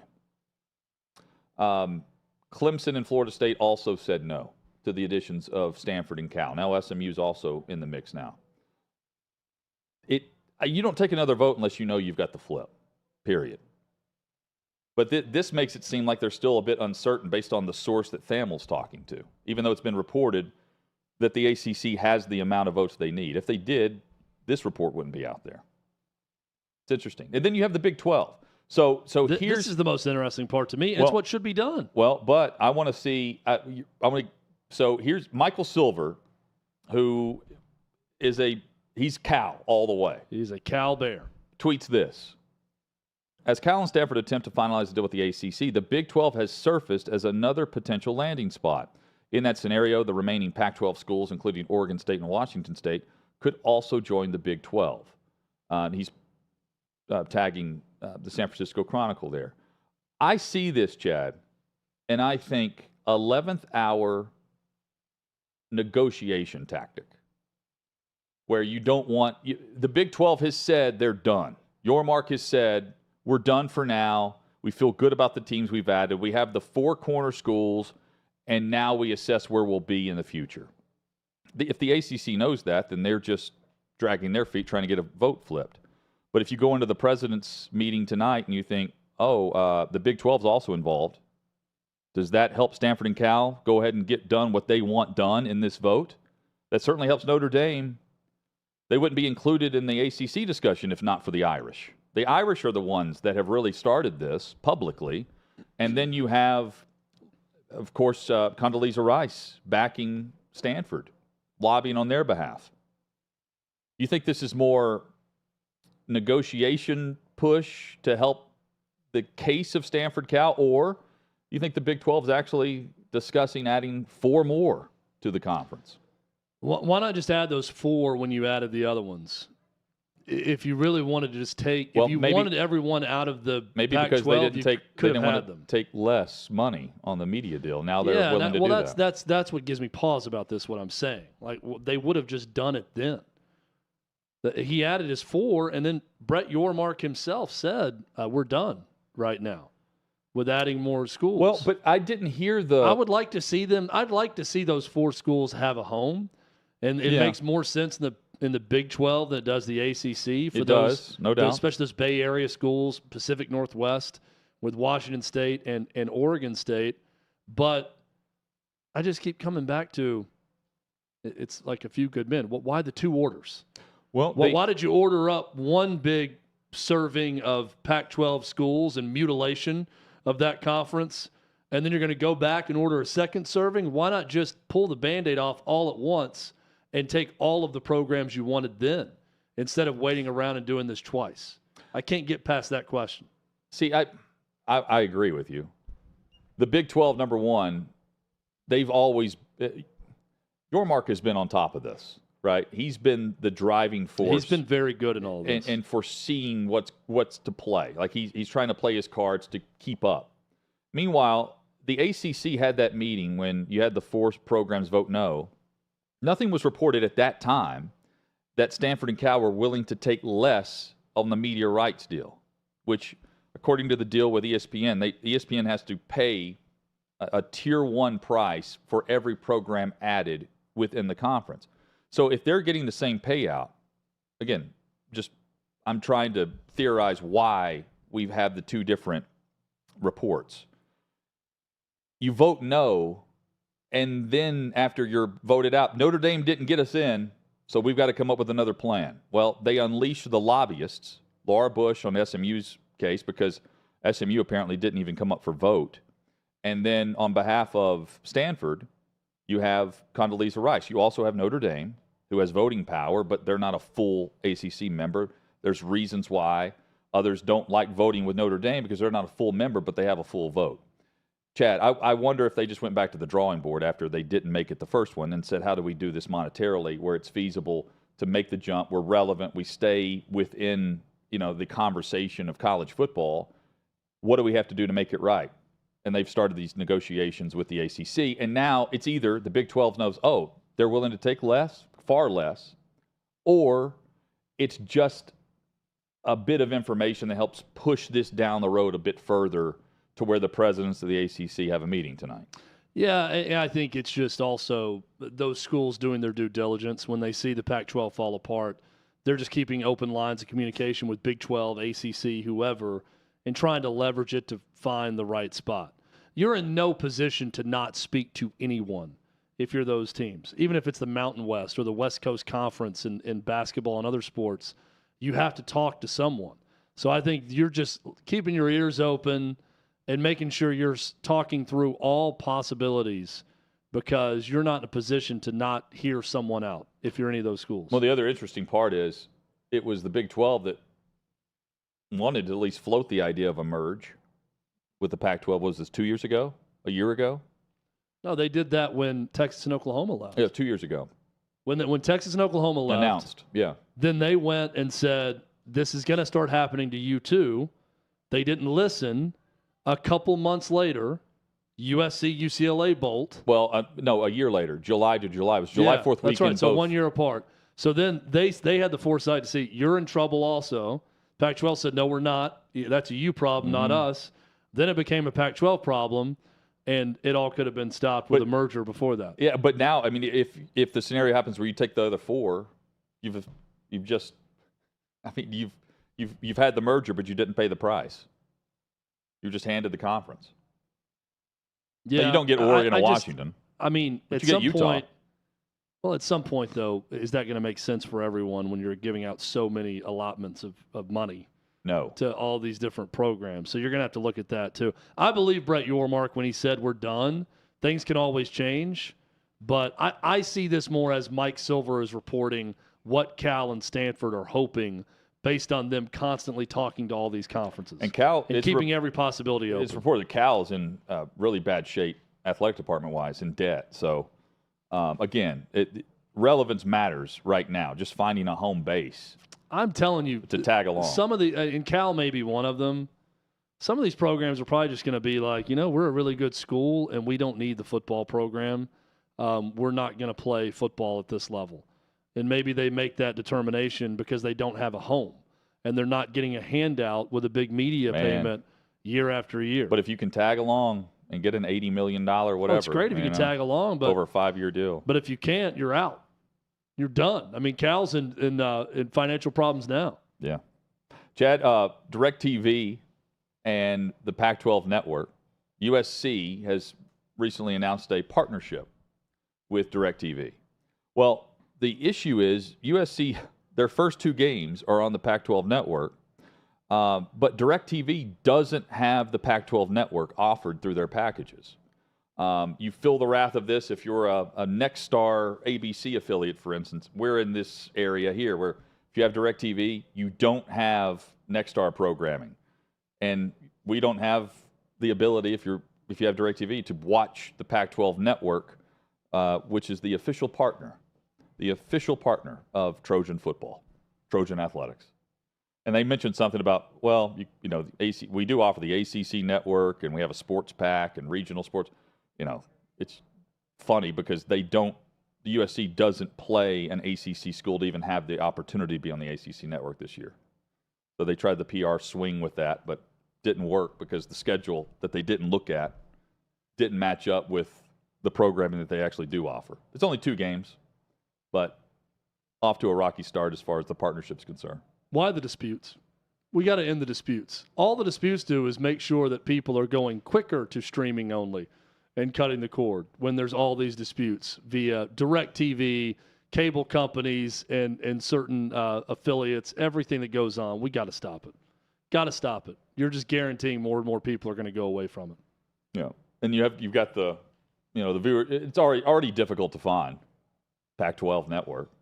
Yeah. And to see this, you know what else is difficult to find? Guys on the USC defense that can tackle. That if you watch the game, here's on the only thing I Pac-12 hope for with Network, that. you had a hard time finding that. They have 4 or 5 transfers coming in on defense. It either is taking a little while to get up to speed, and they'll be better, they'll be adequate, or USC's not winning a national championship. No. They're not going to the college football playoff in Caleb Williams' final year. But they'll score a lot of points. They will do that. He may win another Heisman. More headlines next when we return. Hot Mic with Hutton and Withrow across the OutKick Network.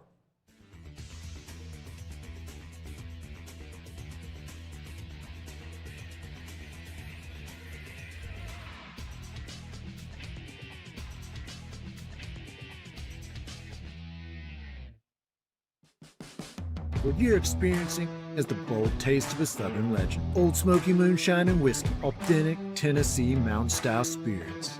We believe in crafting flavors that were born from tradition but defy expectation, and pioneering a new experience with every sip. Because if it doesn't do this, it ain't this. Old Smoky Moonshine and Whiskey. Come on.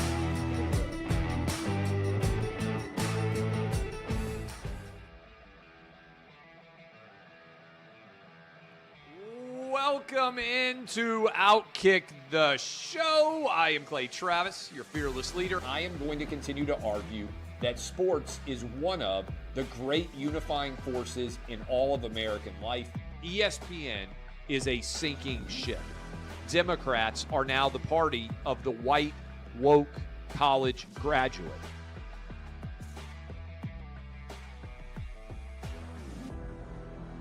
We live in the land of participation trophies. You gotta lean into the turns.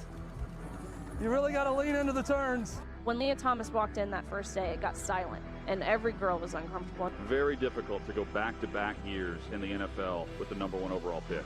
I just think the way Anthony Bass handled this was so sloppy. Oh, I think it's perfect. And what he reposted, he did and then how he did it. He bent the knee and bowed. He was going to catch the ceremonial first pitch. I've been out of LA long enough to have forgotten that libs, no matter how ridiculous the scenario, are gonna live. Another week of inflation, another week with Biden with COVID, and another set of losers to crown. People don't watch the WNBA on TV, in person, on a plane, on a train, on a bus, or on purpose. The scary thing, Tommy, is in the history of this government, I've never seen them give anything back that they've taken. Oh no, they never do. And they won't. When you're behind closed doors, when you're talking to plant managers, when you're having meetings, when you're with the team, was there an acknowledgement of any of this, an acknowledgement of the situation, the boycott, and then the doubling down about moving away from the fratty image? We've seen coaches throw water bottles. We've seen coaches act like idiots. We've seen coaches slap other coaches. But I think if you're involved in carjacking, you're inherently a rotten human being. The level of stupid that sometimes gets on our YouTube chat just gives me a headache. You're born a male, play with males. You're born a female, play with females. Don't at me about it, people. I'm pissed off about this. I never did it before in my life, but Trump is being cheated. The American people are being cheated. We, ladies and gentlemen, are being cheated. I believe this person is the greatest player anybody alive will ever see. How can you hate Derek Jeter?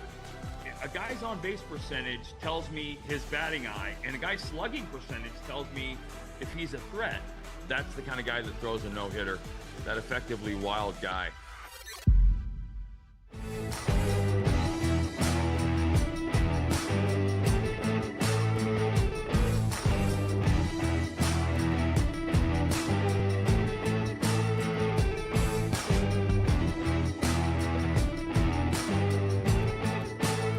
Old Smoky Moonshine and Whiskey, a bold taste of a Southern legend.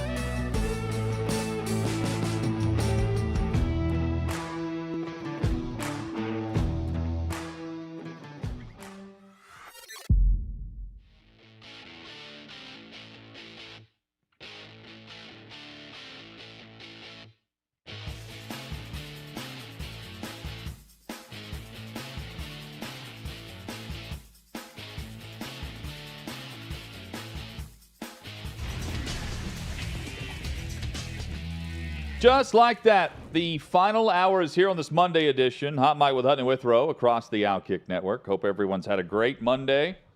Coming off of the Week 0 college football season. Tons of discussion going into the NFL. Final cut down. All rosters are down to 53 by tomorrow at 4 o'clock Eastern. We'll have full coverage of that throughout the Tuesday show. We've been reacting to the weekend, previewing a big week to come. And what was a blowout weekend of sorts for the top two programs taking center stage, Notre Dame and Southern Cal, although USC went into halftime against San Jose State. It's a one-score game where defense didn't show up for USC. Meanwhile, Chad, Notre Dame throttled Navy in Dublin, and they look way different right out of the gate this year with Marcus Freeman than they did a year ago. That is easily noticeable based on the way we saw the Irish play. A year ago, they went to Columbus, Ohio in Week 1 against Ohio State. Did not look good. Got beaten pretty thoroughly in that game. Then they returned home and lost to Marshall in South Bend in Week 2. Notre Dame just went to Dublin and waxed Navy. Now they return home to play Eddie George and TSU in South Bend. I am not one to make grand statements about a Week 0 game and a win over Navy. I'm not one to do that, but I'm going to do it anyways right now. Notre Dame is legit. They're a college football playoff contender. You heard it here first. I truly believe that. Sam Hartman, at 24 years old, is as savvy and accurate a passer you're going to find in all of college football. He was terrific. 19 for 23, 251 yards, 4 touchdowns, 0 turnovers. They have a rising star, I believe, in 5-star freshman receiver Jaden Greathouse from the same high school Drew Brees attended. By the way, Drew Brees would be my comp for Sam Hartman of what he could possibly be in the NFL. Okay. I like this Notre Dame team. Their defense allowed 2.9 yards per carry to what should be a good Navy rushing attack. I'm not sure how good Navy is, but they can run the ball with the triple option in most years. Audric Estime, the running back, big back, powerhouse, looked really good in that game. I think Notre Dame's going to surprise this year. I am circling, September 23rd, at home against Ohio State. Big-time matchup there. But I think Notre Dame, they got a tough schedule. They play Florida State. They play Clemson. They play Ohio State. This is a really good team. I was surprised with how thoroughly they beat down Navy in this game, Hutton. And I think they're going to do some big things this season. Chad, I love Sam Hartman. They have a non-degree seeking graduate transfer in Sam Hartman. Yeah. He's a pro. In fact, back during he's a mercenary. Yeah. During spring ball, he said the quote was he apologized to Professor John Fitzgerald just in case Hartman's New Testament exam earlier in the day didn't go over that well. The non-degree seeking graduate student at Notre Dame. Not a bad. It's not a stressful academic workload. The man fashioned, or his mother fashioned, a necklace out of his removed rib. And he has the bone of his rib at the end of a necklace.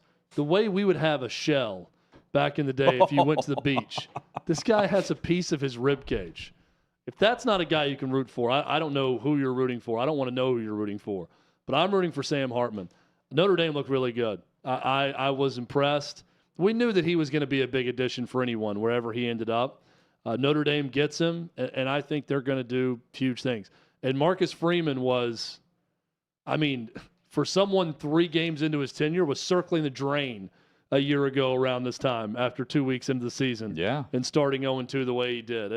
It's going to be a nice bounce back this year for that program and for Freeman.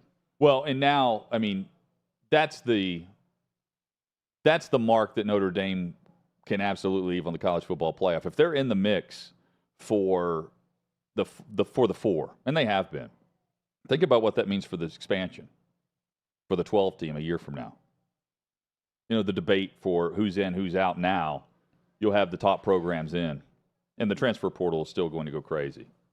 I love it, though. He's like, apologies if the New Testament exam doesn't go so well. But kind of 24 years old. Kind of just going to focus on the necklace and balling out. Not bad for, is it Parker, the last name, the guy that took over for Tommy Rees, offensive coordinator? It's a great debut there, too. Yeah. Chad, wonderful debut for Brett Yormark as he took over for the Big 12. And, he was at Texas Tech at the Quarterbacks Club kickoff luncheon recently, and speaking in Lubbock, he said, hey, make sure you take care of business against the Longhorns. We'll be watching November 24th. He's already previewing the head-to-head matchups against Texas, who bolts after this season for the SEC. Steve Sarkisian, Chad, during the Week 1 presser for the Longhorns, in response, which is, here we go. All eyes on Texas and Oklahoma as they leave, even with the commissioner in Yormark. Quote from Sarkisian, I got a letter from the commissioner about sportsmanship the day before that speech. He mentioned that they were looked at as they're going to be they had to play the bad guy, right? They were ready for all of the trash talk. Quote, so I'm trying to figure out what we are promoting to our student athletes and then go out and say those type of things. I'm not guessing he's going to be having his Thanksgiving dinner with us the night before the game. Mentioning Texas Tech and their victory over the Longhorns last year, trying to run it back. First win since Michael Crabtree played for Texas Tech against Texas. Look, there's nothing unsportsmanlike. We said, I know who's behind us, and that's okay. Now let's go play. Yeah, there's nothing unsportsmanlike about what Brett Yormark said to the Texas Tech Raider Club or whatever it was when he, talked about taking care of business against the team that's bolting for another conference. Well, he said he made a comment at Big 12 Media Days where he said we'd rather beat Alabama than Kansas State. Sarkisian. Yeah. Maybe they do. Well, Big 12 will certainly cheer for them against Bama this year.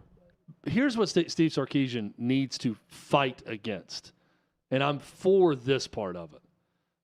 He has to start laying some suppressing fire back at Brett Yormark and everyone else to avoid his team getting a bad whistle.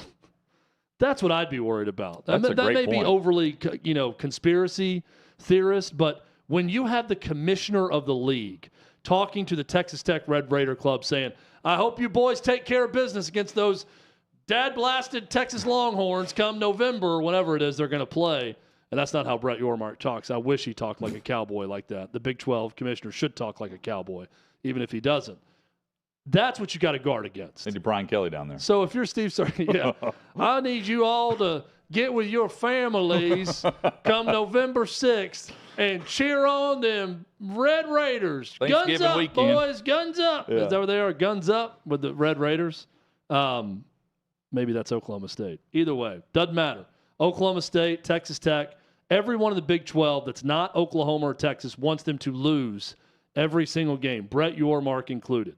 What you cannot have if you're Steve Sarkisian, especially with this team, and where every season is important when you're the Texas Longhorns head coach, is any sense of impropriety that bleeds over to the officiating crews in games against Big 12 opponents on your way out. I don't think that's going to be an issue, but you better believe, with Brett Yormark saying this, every time they get a bad call, Texas fans are going to be screaming from the mountaintops that the fix is in because of some of this bad blood about them leaving. Have we heard anything from Oklahoma in the same regard? No. Oklahoma, even from Yormark, after Brent Venables' first year, has been very. But even silent. from Yormark, like is he also saying that to like Oklahoma State? I guess I'm he doesn't sure have he's to. asked to speak there, and they put someone's reporting on it or rolls cell I phone love footage Brett of Yormark, it. man. Like you're probably going to hear the same transparent, thing. Very transparent, and with the emotion, the feeling, and come the Bedlam, business side of it. Come Bedlam, I expect the Pokes of Oklahoma State to roll them Sooners. Can I get a what is is it Guns Up is Texas Tech? Go Pokes. They've got some sort of stupid saying Cowboy also. Up. I don't know. Cowboy Up. Cowboy Up. Go Pokes. Come one, November. Yeah. So, look, I would be worried and nervous if I was. So I don't know about worried or I would get word out that we don't like how we're being spoken about by the league office. Let's get through this in a fair way. We want out. You want us out. We've made our decision. You've made your decision on who's coming into the Big 12.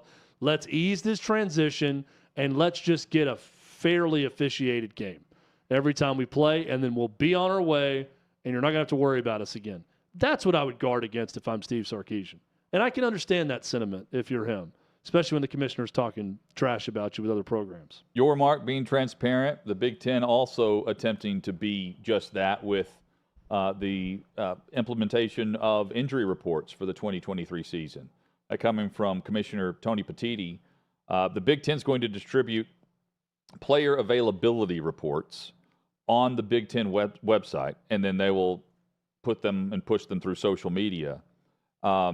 Look, right now it's on a program-by-program basis. You make your own rules and policies for media access to injury reports or not, whatever you want to do there. There's no guidelines. These are guidelines, at least on the surface level, where the Big Ten is using this exactly for the reasons you would expect. Transparency and trying to, at least on the surface level, protect the integrity of the game when it comes to sports wagering and all the apps and different things that are out there. They don't want someone knowing information about the quarterback or any player for that matter who is or is not going to play, their availability for Saturday's matchup, travel schedule, whatever it might be, and then headed over to DraftKings Sportsbooks and placing that wager based on insider information. They're trying to avoid it. They're trying to be transparent, where the NFL certainly does this too. As far as the details go, like LSU is going to give, through Brian Kelly, he wanted to do it on his own. They're just going to say he's either out or he's questionable. But that's more than anything you're going to get from Nick Saban, who won't even tell you who the backup running back is currently. Yeah, I'm shocked that Brian Kelly's doing that when he doesn't have to. They should have to do it. I'm glad that he's doing it, and I'm glad that Tony Petitti and the Big Ten are taking these steps. It's what should happen. The biggest betting scandal in college sports this past offseason, or this past year, was Alabama's head baseball coach getting fired. Well, why did he get fired? Because he was betting big through someone else on a game in which his starting pitcher was getting pulled before the game started because of injury or whatever it may be, right?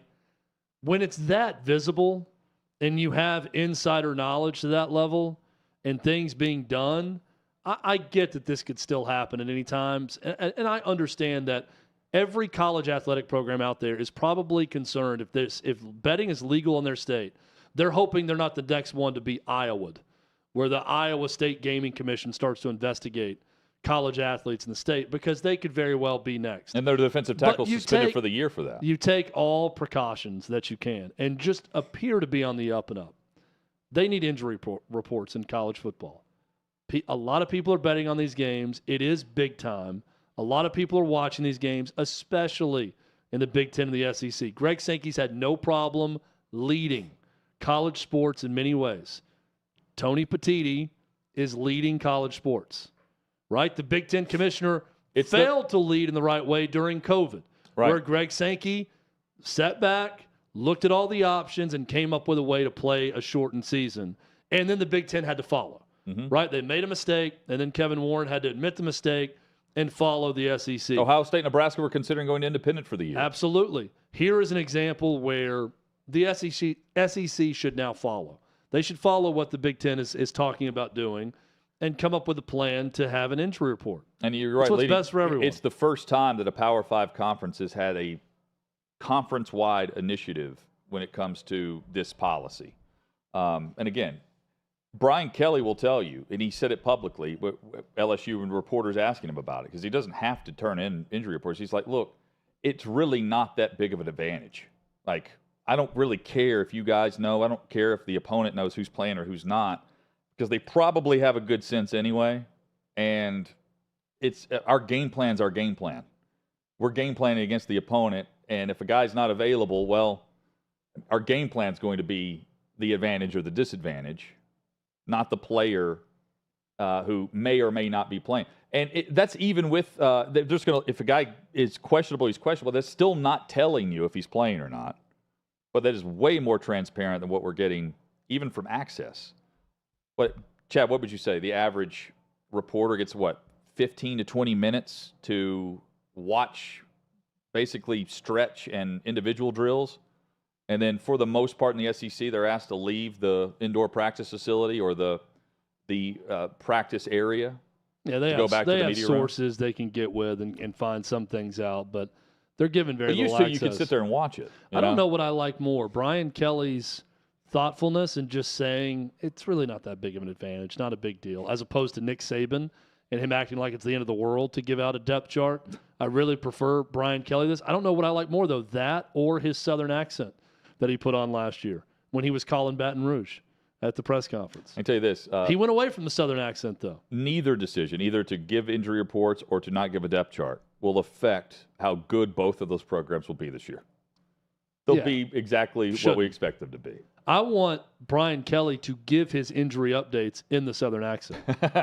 That should be the only time that he breaks it out. He should go through with the Southern accent and give his reports that way. No depth chart for Alabama. That would affect Tim Brando if he were calling the game. He certainly called the best game of the weekend, Nothing San Diego Tim State Brando when he's calling against the game. Ohio. No, he would learn the depth chart fast. He probably Quickly. would be able to get it hands-on. Timmy B joins us. We take a glance at the upcoming schedule for college football, the biggest storylines, and we talk landscape, why he hates it, and why he's in love with the current model versus what we may see in the future. That's next.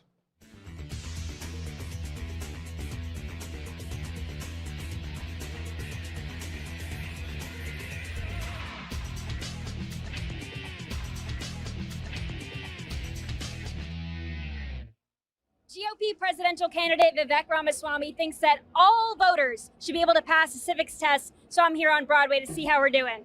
Can you name 3 cabinet positions? Oh, Secretary of State. Yep. Secretary of Labor. Yep.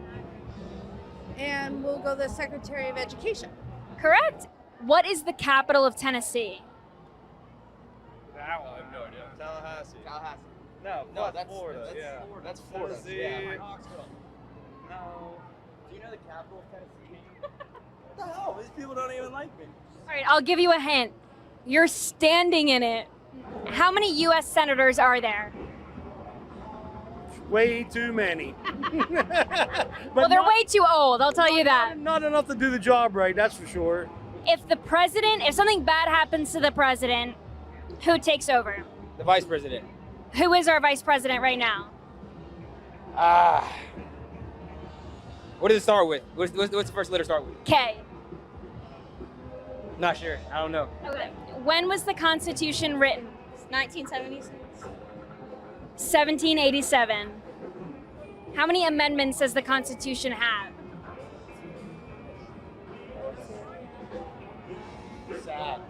32. 27. How many U.S. senators are there? More than 50. That's true, yes. Because there's 50 states. There you go. And how many senators are from each state? 2. So how many is that? 100. There you go. It's just basic math. You got it. I have to really think. What ocean is on the east coast of the United States? Pacific? East coast. Atlantic, then. There you go. If something bad happens to the president and the vice president, who takes over? First one up from Congress? And who is that? Some old man. Do you know what ocean is on the east coast of the United States? Pacific? Atlantic, sorry. Wait. What is the capital of Tennessee? Nashville. It's Nashville, guys. How many years do we elect a senator for?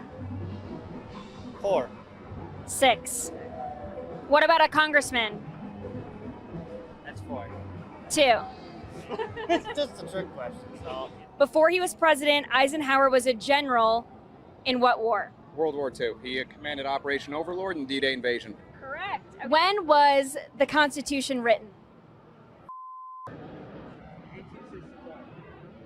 Before that. 1854. Before that. 1818. Before that? 1777. After that? 1789. Before that? 1784. After that? 1785. After that? 1786. After that? 1777. After that? You were so close. 1778. No. Kanye West, Kanye 2024, big time. I wrote him in West Virginia, put him on the ballot. Oh, say, can you see by the dawn's early light? So proudly we hail, so.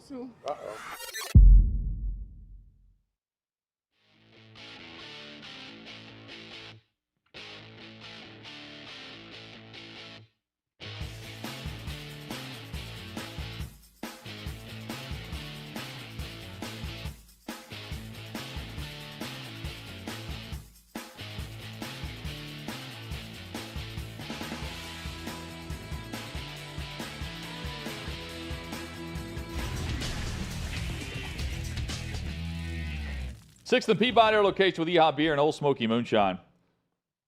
Hot Mike with Hutton Withrow rolls on. Chad, for a brief moment over the weekend, I could close my eyes. Yes. And I could, again, just for a brief moment, feel like we weren't in the college football bubble that is realignment, expansion, money over, rivalry. Anything. You know what? You felt like it was just college football is what you're saying. For a rare moment.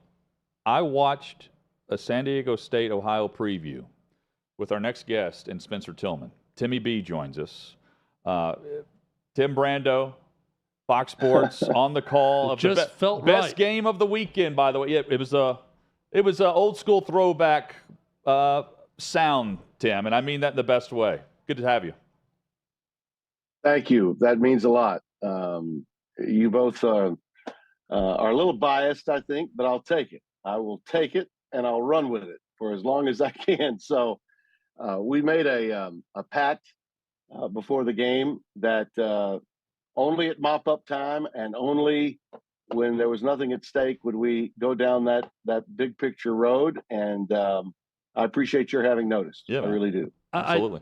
This is about your game, but also just one question about conference expansion for you. Okay, you were at San Diego State, right? And that is one program that has talked a lot about Big 12, Pac-12, trying to make the move up. What's your impression of that program, of that school, of the support in that program, and the merits of them possibly making a move?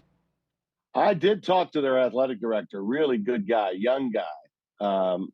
And a Southern Miss graduate, by the way. Wow. And he was tutored by the great Bill McClellan back in the day in Hattiesburg. And I'm not really sure how long he's been the athletic director at San Diego State, but they were very much in the news about a month or so back with regard to a letter that had been sent to the Mountain West, which when the media got a hold of it and it went viral, it appeared as though it was an exit letter.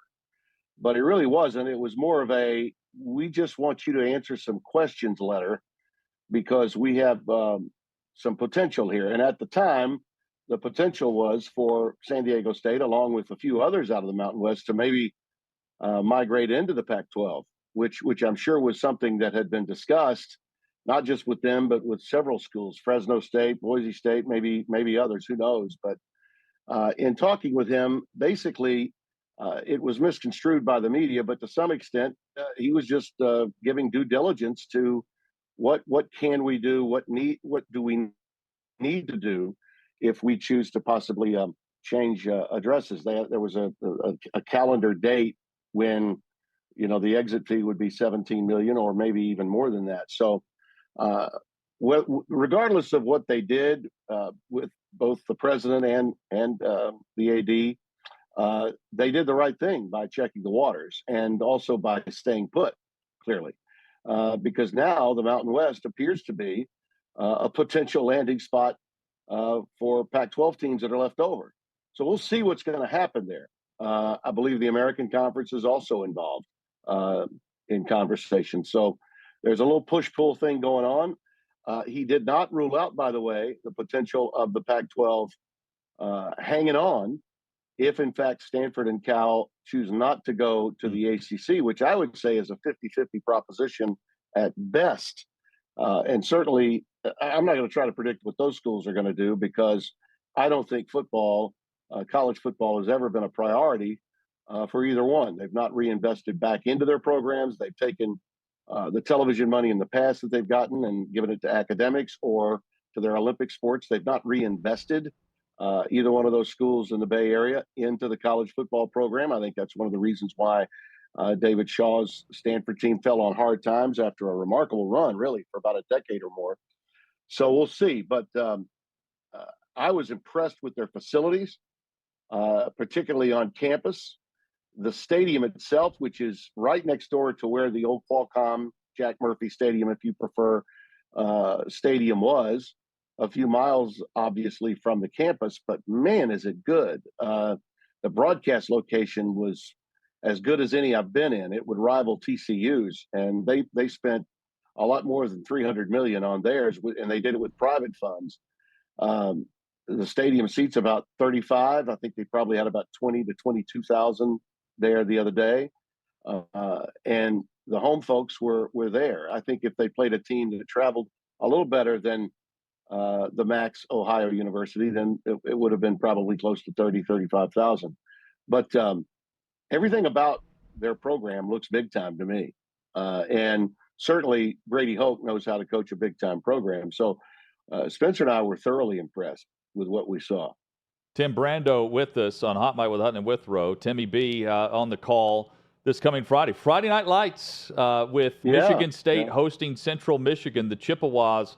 I'm looking at the DraftKings right now, Tim. I mean, it's a close game. You should have another solid game as Mel Tucker. I'm curious as you begin your look into that and the prep going into the game, the vibe around Mel Tucker, the highly paid head coach for the Spartans, and the expectations there with that program. Well, they're big, and at that price tag, they're going to be big. I don't think his job is necessarily in jeopardy.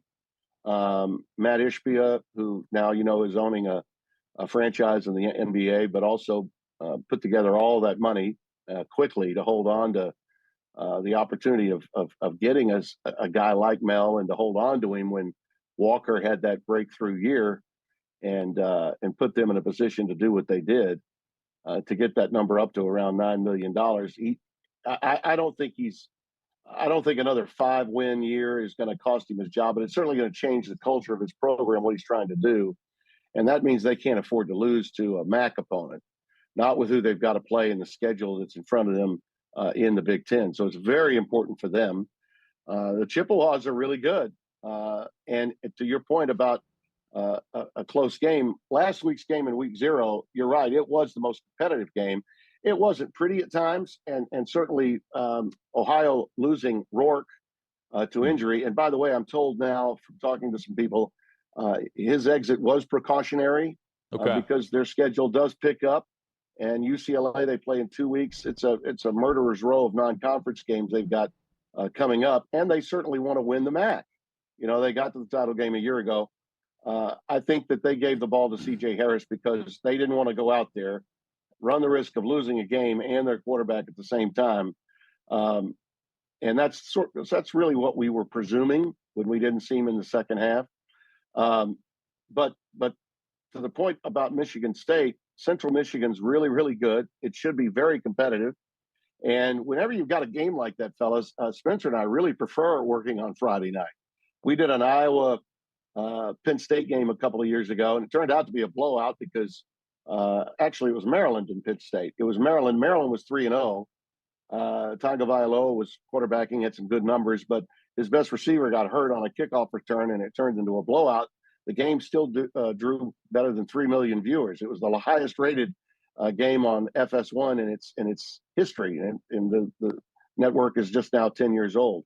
So a lot of eyeballs are on these Friday night games, and when you put a game like that on Saturday, like for instance, a comparable game would be Wisconsin and Buffalo, right? Yes. That game will be on Saturday, and a lot of people won't see that game you're because buried there's just a bit. Too much competition. Yeah, you're buried. So we love opportunities to do the Friday night game. And on a personal note, makes me really happy because I can get home on Saturday in time to run to Monroe, Louisiana, and see my man Terry Bowden, a coach I recommended for the job at ULM, finally coach a game since he's taken the job. He's in his third year, and they open with the long gray line of Army. The cadets are coming in, so I'm going to be able to finally see the Warhawks take on Army on Saturday night. So I'm happy to be doing a game on Friday. That's a tough opponent, Chad, to prepare for right out of the gate. I'm a little. But you'd rather have all summer to prepare. Yeah. You would. Yeah, it's great for you schedule-wise. I'm always a little torn on the Friday night game because I love high school football and the tradition of that on Friday night. But I'm also selfish that I love to watch, if I'm at home, watch a good college football game on TV. So I love the different night games, and I love Friday night college football for that very reason, watching at home. Well, one of the reasons for it is college football screwed that up from a television standpoint. You know, they had Thursday night. I mean, they had it, and then they let it go. And they allowed the schools to dictate to them. You know, I was at ESPN, you know, back in the dinosaur era, and the old athletic director at BYU, Glenn Tuckett, I'll never forget him. He told our programming vice president, Lauren Matthews, many years ago, he said, I'll play for you Thursday night anytime. Just don't ask me to play on Sundays. And I went out to BYU a gazillion times to do WAC games, you know, man, when the WAC conference was in vogue. And I think a lot of eyeballs are there. Now, look, I understand where if it's a place that's where college football is religion, you don't want to mess with Friday nights. And there's a lot of pressure on schools like Ohio State, Michigan, huge schools like Alabama and LSU not to play on Fridays. I understand that. But if you're a program in the middle or second tier of a big time conference and you're trying to get people to watch you, you know, you're Purdue, you're Indiana, you're Michigan State, not Michigan, and you want more eyeballs on your game, why not play on Friday? And by the way, from what I've been able to see recently, this is a sad commentary on our country, I know, but it's true. Some of these high school games now, they're played in downtown metropolitan urban areas. It's just not safe. Fans aren't going anyway. You know, they really aren't. So you need to play in small stadiums. You need to keep it on the campus, apparently. And keep your fans as safe as you possibly can. I just think there's a place for a game on Friday night, and to give the viewers. It's been proven that the viewership is there because the ratings are through the roof, whether the games are on ESPN or Fox or FS1, I should say. So you'll be at UL Monroe and Army on Saturday night, calling the game on Friday night. Will your Sunday plans include watching LSU and Florida State? Yes, but I will be doing so in Mississippi because it's my daughter Tara's birthday on September the 5th. My granddaughter, her daughter, Wilma Scarlett, our firstborn grandchild, her birthday on the 7th of September. So we're going to party. Well, happy birthday to both of them. We're gonna dress up, and Monroe's halfway to Jackson. It's about 100 miles from Shreveport. It's about 80 miles from Monroe to Madison, Mississippi. So we're going to spend Sunday and Monday, Labor Day, with them, and then we'll head west after that for USC and Stanford in a late night tilt. Well, Pac-12 after dark. It'll be a 9:30 Central, 10:30 Eastern time start on Fox on September the 9th. So we'll get to see Caleb and the boys. See if that defense of USC gets any better. It gave up 396 to the way to San Jose over the weekend. And you'll get to find out if Stanford has a conference or not, landing spot next year when you go to that game. Yeah, we'll find out. You know, I feel for their plight. I do, and I've been to the farm many times. But I think those schools have to look in the mirror, fellas. I mean, they do. There's a reason why they're homeless right now. And they can either be part of the solution for the Pac-12, or they can roll their dice and say, all right, we better join our brethren and start thinking about following people to the ACC. I just don't believe that it's a fait accompli that this ACC collaboration is going to come to fruition. I have a hard time with it because too many of those schools have unrest. Yeah. And when you're as vulnerable as both Stanford and Cal are, I don't know how much sense that makes. I think if Washington State and Oregon State, in my mind, have programs now that are valuable. You know, they've both invested in their programs. Jonathan Smith's done a great job in Corvallis. That team could win the Pac-12. They're one of about a handful of teams that could. Wazoo, with a brand new young coach, they're good.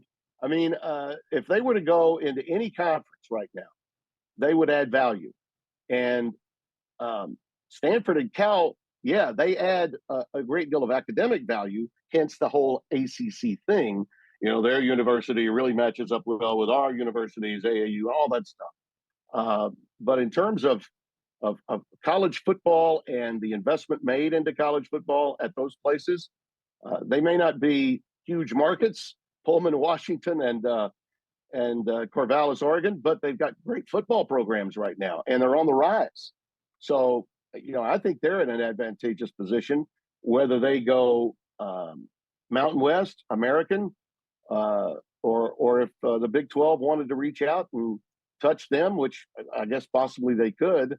I just think they've got more options than a lot of their fans believe. Great Timmy B. Tim Brando, you can catch him this Friday, Michigan State and Central Michigan with Spencer Tillman. Yes? I just wanted to mention this. I don't know if you guys checked Twitter. I know you did earlier, but I cannot believe that Nick Saban chose not to put out a depth chart. We're I don't running know if on you guys that. were going to go down that We've got that we've coming been talking up. about it, yeah. Hey, Okay. the pageantry is back. College football, the tailgating is back. Timmy B is back. Hopefully back with us soon. Thank you, Tim. Thanks, Tim. Thank you. I mean, he's no better than Harbaugh doing that. He really is. Brando, FS1. See ya.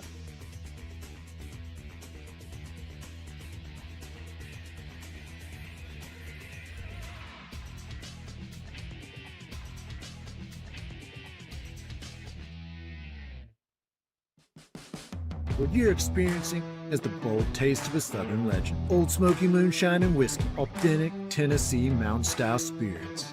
We believe in crafting flavors that were born from tradition but defy expectation, and pioneering a new experience with every sip.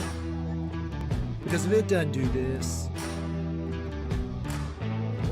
it ain't this. Old Smoky Moonshine and Whiskey. Come on.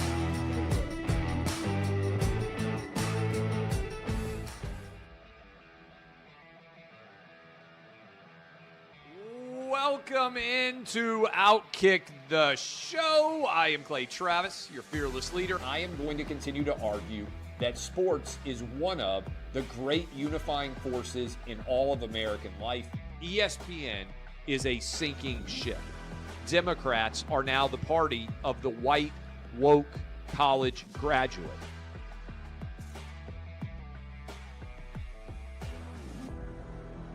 We live in a land of participation trophies. You gotta lean into the turns. You really gotta lean into the turns. When Leah Thomas walked in that first day, it got silent, and every girl was uncomfortable. Very difficult to go back-to-back years in the NFL with the #1 overall pick. I just think the way Anthony Bass handled this was so sloppy. Oh, I think it's perfect. And I mean, what he reposted, he and then how he bent the knee and bowed. He was going to catch the ceremonial first pitch. I've been out of LA long enough to have forgotten that libs, no matter how ridiculous the scenario, are gonna live. Another week of inflation, another week with Biden with COVID, and another set of losers to crown. People don't watch the WNBA on TV, in person, on a plane, on a train, on a bus, or on purpose. The scary thing, Tommy, is in the history of this government, I've never seen them give anything back that they've taken. Oh no, they never do. And they won't. When you're behind closed doors, when you're talking to plant managers, when you're having meetings, when you're with the team, was there an acknowledgement of any of this, an acknowledgement of the situation, the boycott, and then the doubling down about moving away from the fratty image?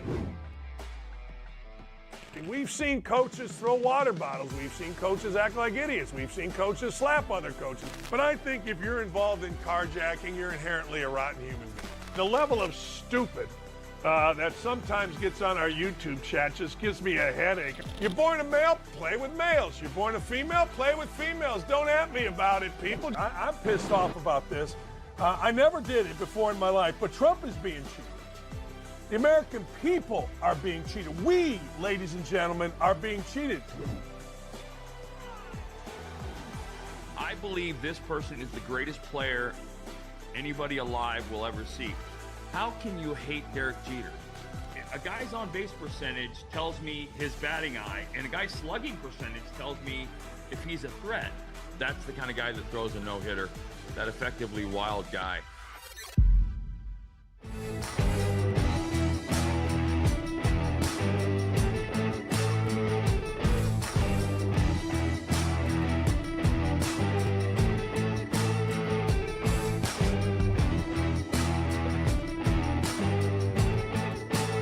Old Smoky Moonshine and Whiskey. A bold taste of a Southern legend.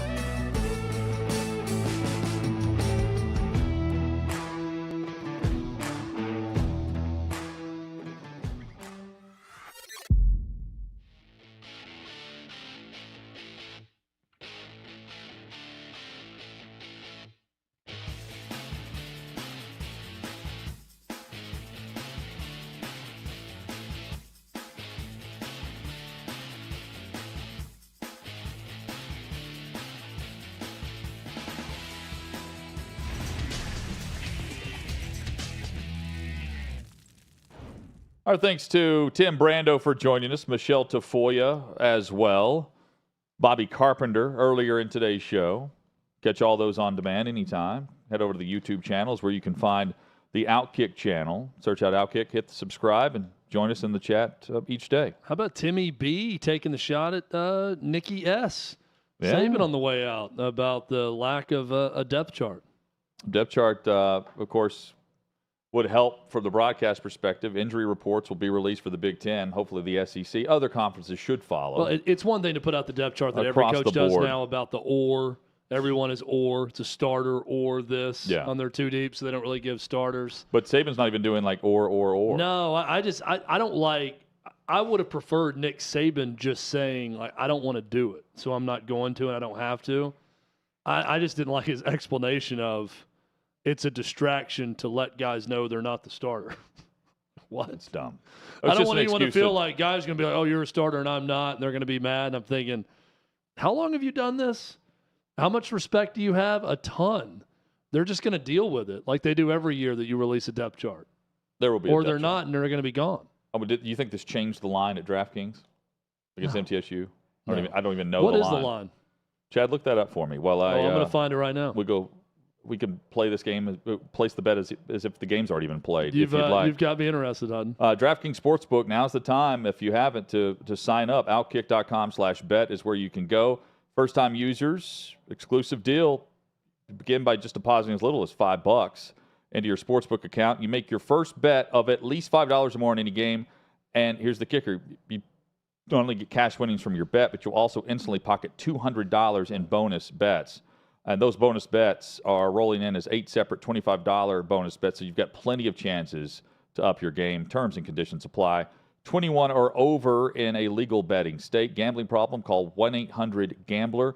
And OutKick is your one stop for betting content. Outkick.com/bet. What's that line? -39 for the Tide. Got to go 40+ to win that one. I'm reluctant. Breaking in a new starter at quarterback, you're gonna that's a take the lot of points? points. I would take MTSU to cover 39. I would. I think Nick Saban may take the foot off the gas late, too. I think this is more like a 36-point game. Chad, these are the games I hate, all right? These are, and I'm a middle grad.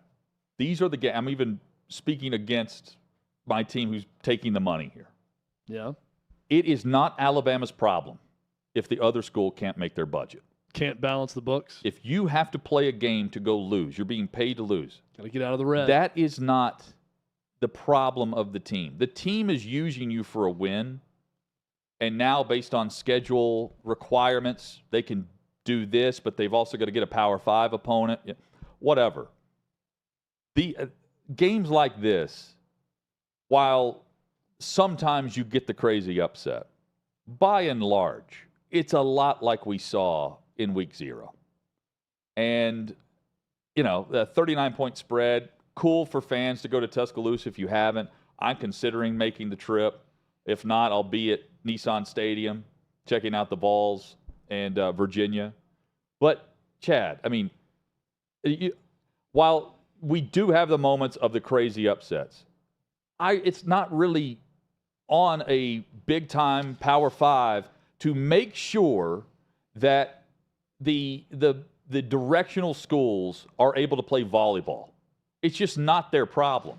And that is used as the excuse, and to me, I think it's as much BS as we're a charity. Like we are help. It's a guarantee. We are philanthropy. We're no different than the fraternity down on Frat Row that's raising money for the local YMCA. No, I mean this is no different than Saban saying, "We don't want to embarrass those who are backups." It's as worthless of an excuse as that. It's a guarantee game, and whatever excuse they make, it's definitely done in a way for a school to guarantee a win almost all the time, and then to guarantee a big paycheck to those schools that need it. I would ask the question, though, what if we're doing it about the student athlete, would the MTSU players want to go play a game at Alabama? I would say yes, even if they're going to get killed. Right? So it is good for – now, if someone's going to come back and say, well, what about when they get injured and they play teams they shouldn't be playing and they're getting whipped and this and that? It's probably not a great experience when you're down 50 in these games if you're getting really blown out. But I also think that if we're circling it back to what's best for the student athletes, which these schools and coaches always like to claim they're about, the student athlete, I think that it is cool for the student athlete experience if you are, let's just see here in this opening week, if you are UMass and you get to go to the Plains and play at Auburn, that's pretty cool for a kid from Amherst, Massachusetts, to go to an SEC venue and play that game. If I was on UMass's roster, even if I know I'm probably going to get killed, I'd love to play in a game like that. So I see it both ways on that. It's definitely charity, though. Well, there's no way around it. It's a revenue generator for a group of 5, and I understand why you have to do it because you have to keep your head above water. But I mean, it's they're getting $1.5 million.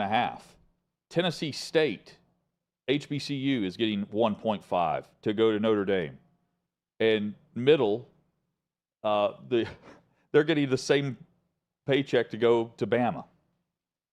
Again, it's not on Bama to keep your athletic department afloat. It's on your athletic department. For anyone, I'm saying. There's some shockingly similar lines in these games, of these guarantee games. Hutton, okay. You ready for this? Alabama, a 39-point favorite over Middle Tennessee. Okay. Texas A&M is a 38-point favorite over New Mexico.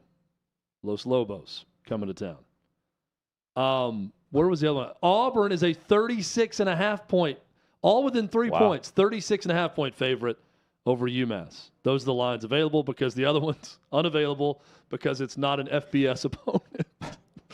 Alabama A&M Vandy, UT Martin in Georgia. Wow, that is going to be ugly. Southeast Louisiana versus Mississippi State.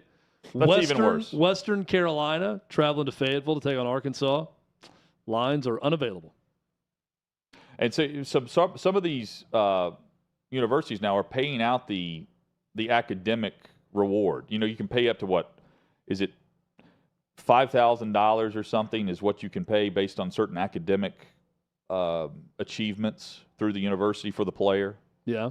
You can choose to do it or not. Some opted in, some don't. UAB, they're saying that their student athletes are paid $5,422 per year to cover the full cost of attendance and unlimited meals. Again, that's why they're playing the money games. Yeah. Tennessee, by the way, is a bigger favorite on a neutral site against Virginia than Kentucky is at home against Ball State. 28 to 26.5 points. Kentucky's I didn't think by Virginia sucked that bad. Well, they haven't in years past, but they had the tragedy last year where they just canceled the rest of their season. Right. So they haven't played since then. One of their quarterback options, one guy transferred. The other one is a star baseball player, decided to focus on baseball.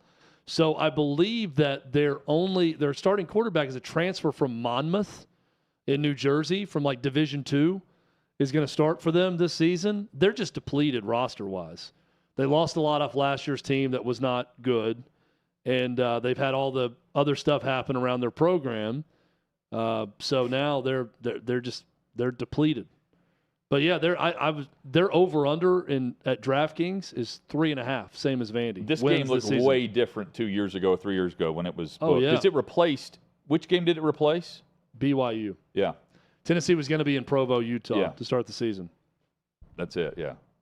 Even at the time, you're like, well, neutral site against Virginia, you're not having to make that trip. But when I saw 28 points, you raised an eyebrow to that. It stayed right where it opened. I think this summer, months ago, it was 28 points, Tennessee, and it stayed right there the entire time. So may not be very close here in Nashville. Tomorrow, NFL rosters have to be trimmed down to the maximum amount allowed, 53 players on the active roster. Right now, rosters are at 90. Some teams have gone ahead and made some cuts. Some haven't. But all of the cuts will be made by tomorrow at 4 p.m. Eastern. The game within the game is this. You've got a player who's banged up, and he's a fringe player for the first month of the season if he's going to be available or not. They will initially make the roster because if you send them to injured reserve right now, you're out for the entire NFL season. If you are on injured reserve after you make the initial 53-man roster, you are only required to sit out. You can return after 4 games. So there will be injured players that will make the roster and then go to injured reserve, and that opens up a roster spot for another player. So roster spot 54, 55 may actually end up making the team, but not the initial 53. And then you also have, if a team is going to roll the dice a bit and only keep 2 quarterbacks, I think most keep 3 because of the emergency quarterback status. But if you have 2 healthy quarterbacks going into week 1, do you want to use the extra roster spot, because it does count against your 53, not on your game day 48, but your 53, on a quarterback or another position? And you can keep 3 quarterbacks to begin your 53, let other teams make their moves, then cut one of your 3, have them clear waivers, Chad, then they're back on your practice squad, which is, again, 16 people, and you can call those guys up on game day.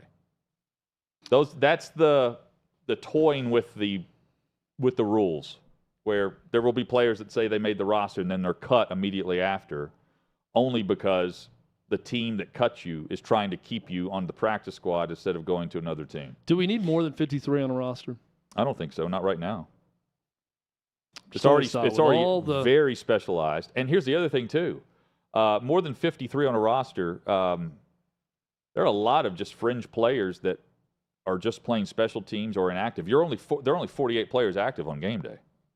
And with that, eight of them have to be offensive linemen. It's incredible when you watch, we're talking a lot of college football today with this being the opening week of college football, but you watch college football teams run through the tunnel, the NFL team on the road when they're running through the tunnel. It's a very big difference. 3 times the size when the team's at home and they've got all the walk-ons and everyone come through.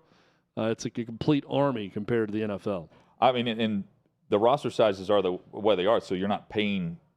The money locks in after week 1, going into week 1, the guaranteed money. Then after that, certain veteran salaries are just week to week instead of the signing bonus, and then everything's locked in a payment plan. So some of the veterans out there may make the roster after week 1 or going on a Saturday, going into a Monday when it's just a weekly salary and the team's not on the hook for anything else. That's the other factor in all of it. Trey Lance, meanwhile, he's making the roster in Dallas. They traded a 4th-round pick to San Francisco in exchange for the number 3 overall pick just a couple of years ago. He's only played in 8 games. He's attempted 420 passes total in college and the NFL combined. And Kyle Shanahan dished out 3 first-round picks and a mid-round pick in the future to move up and draft him. And within the blink of an eye, not only does Jimmy G head to Vegas after they luck out and keep him on the roster last year, they end up with Mr. Irrelevant Brock Purdy, who comes in, coming off of the elbow surgery, and is the unquestioned starter. Meanwhile, Lance could not beat out Sam Darnold. Now he sits behind and watches as a 3rd string currently in Dallas. It's also tough to even criticize the 49ers for one of the worst trades in NFL history, given what they gave up to trade up and get Trey Lance, because they plug in Brock Purdy and they're in the NFC Championship game with Brock Purdy as quarterback. It's incredible what they're able to do, more with less constantly for that franchise. So on one hand, it's huge disappointment, huge bust, awful trade.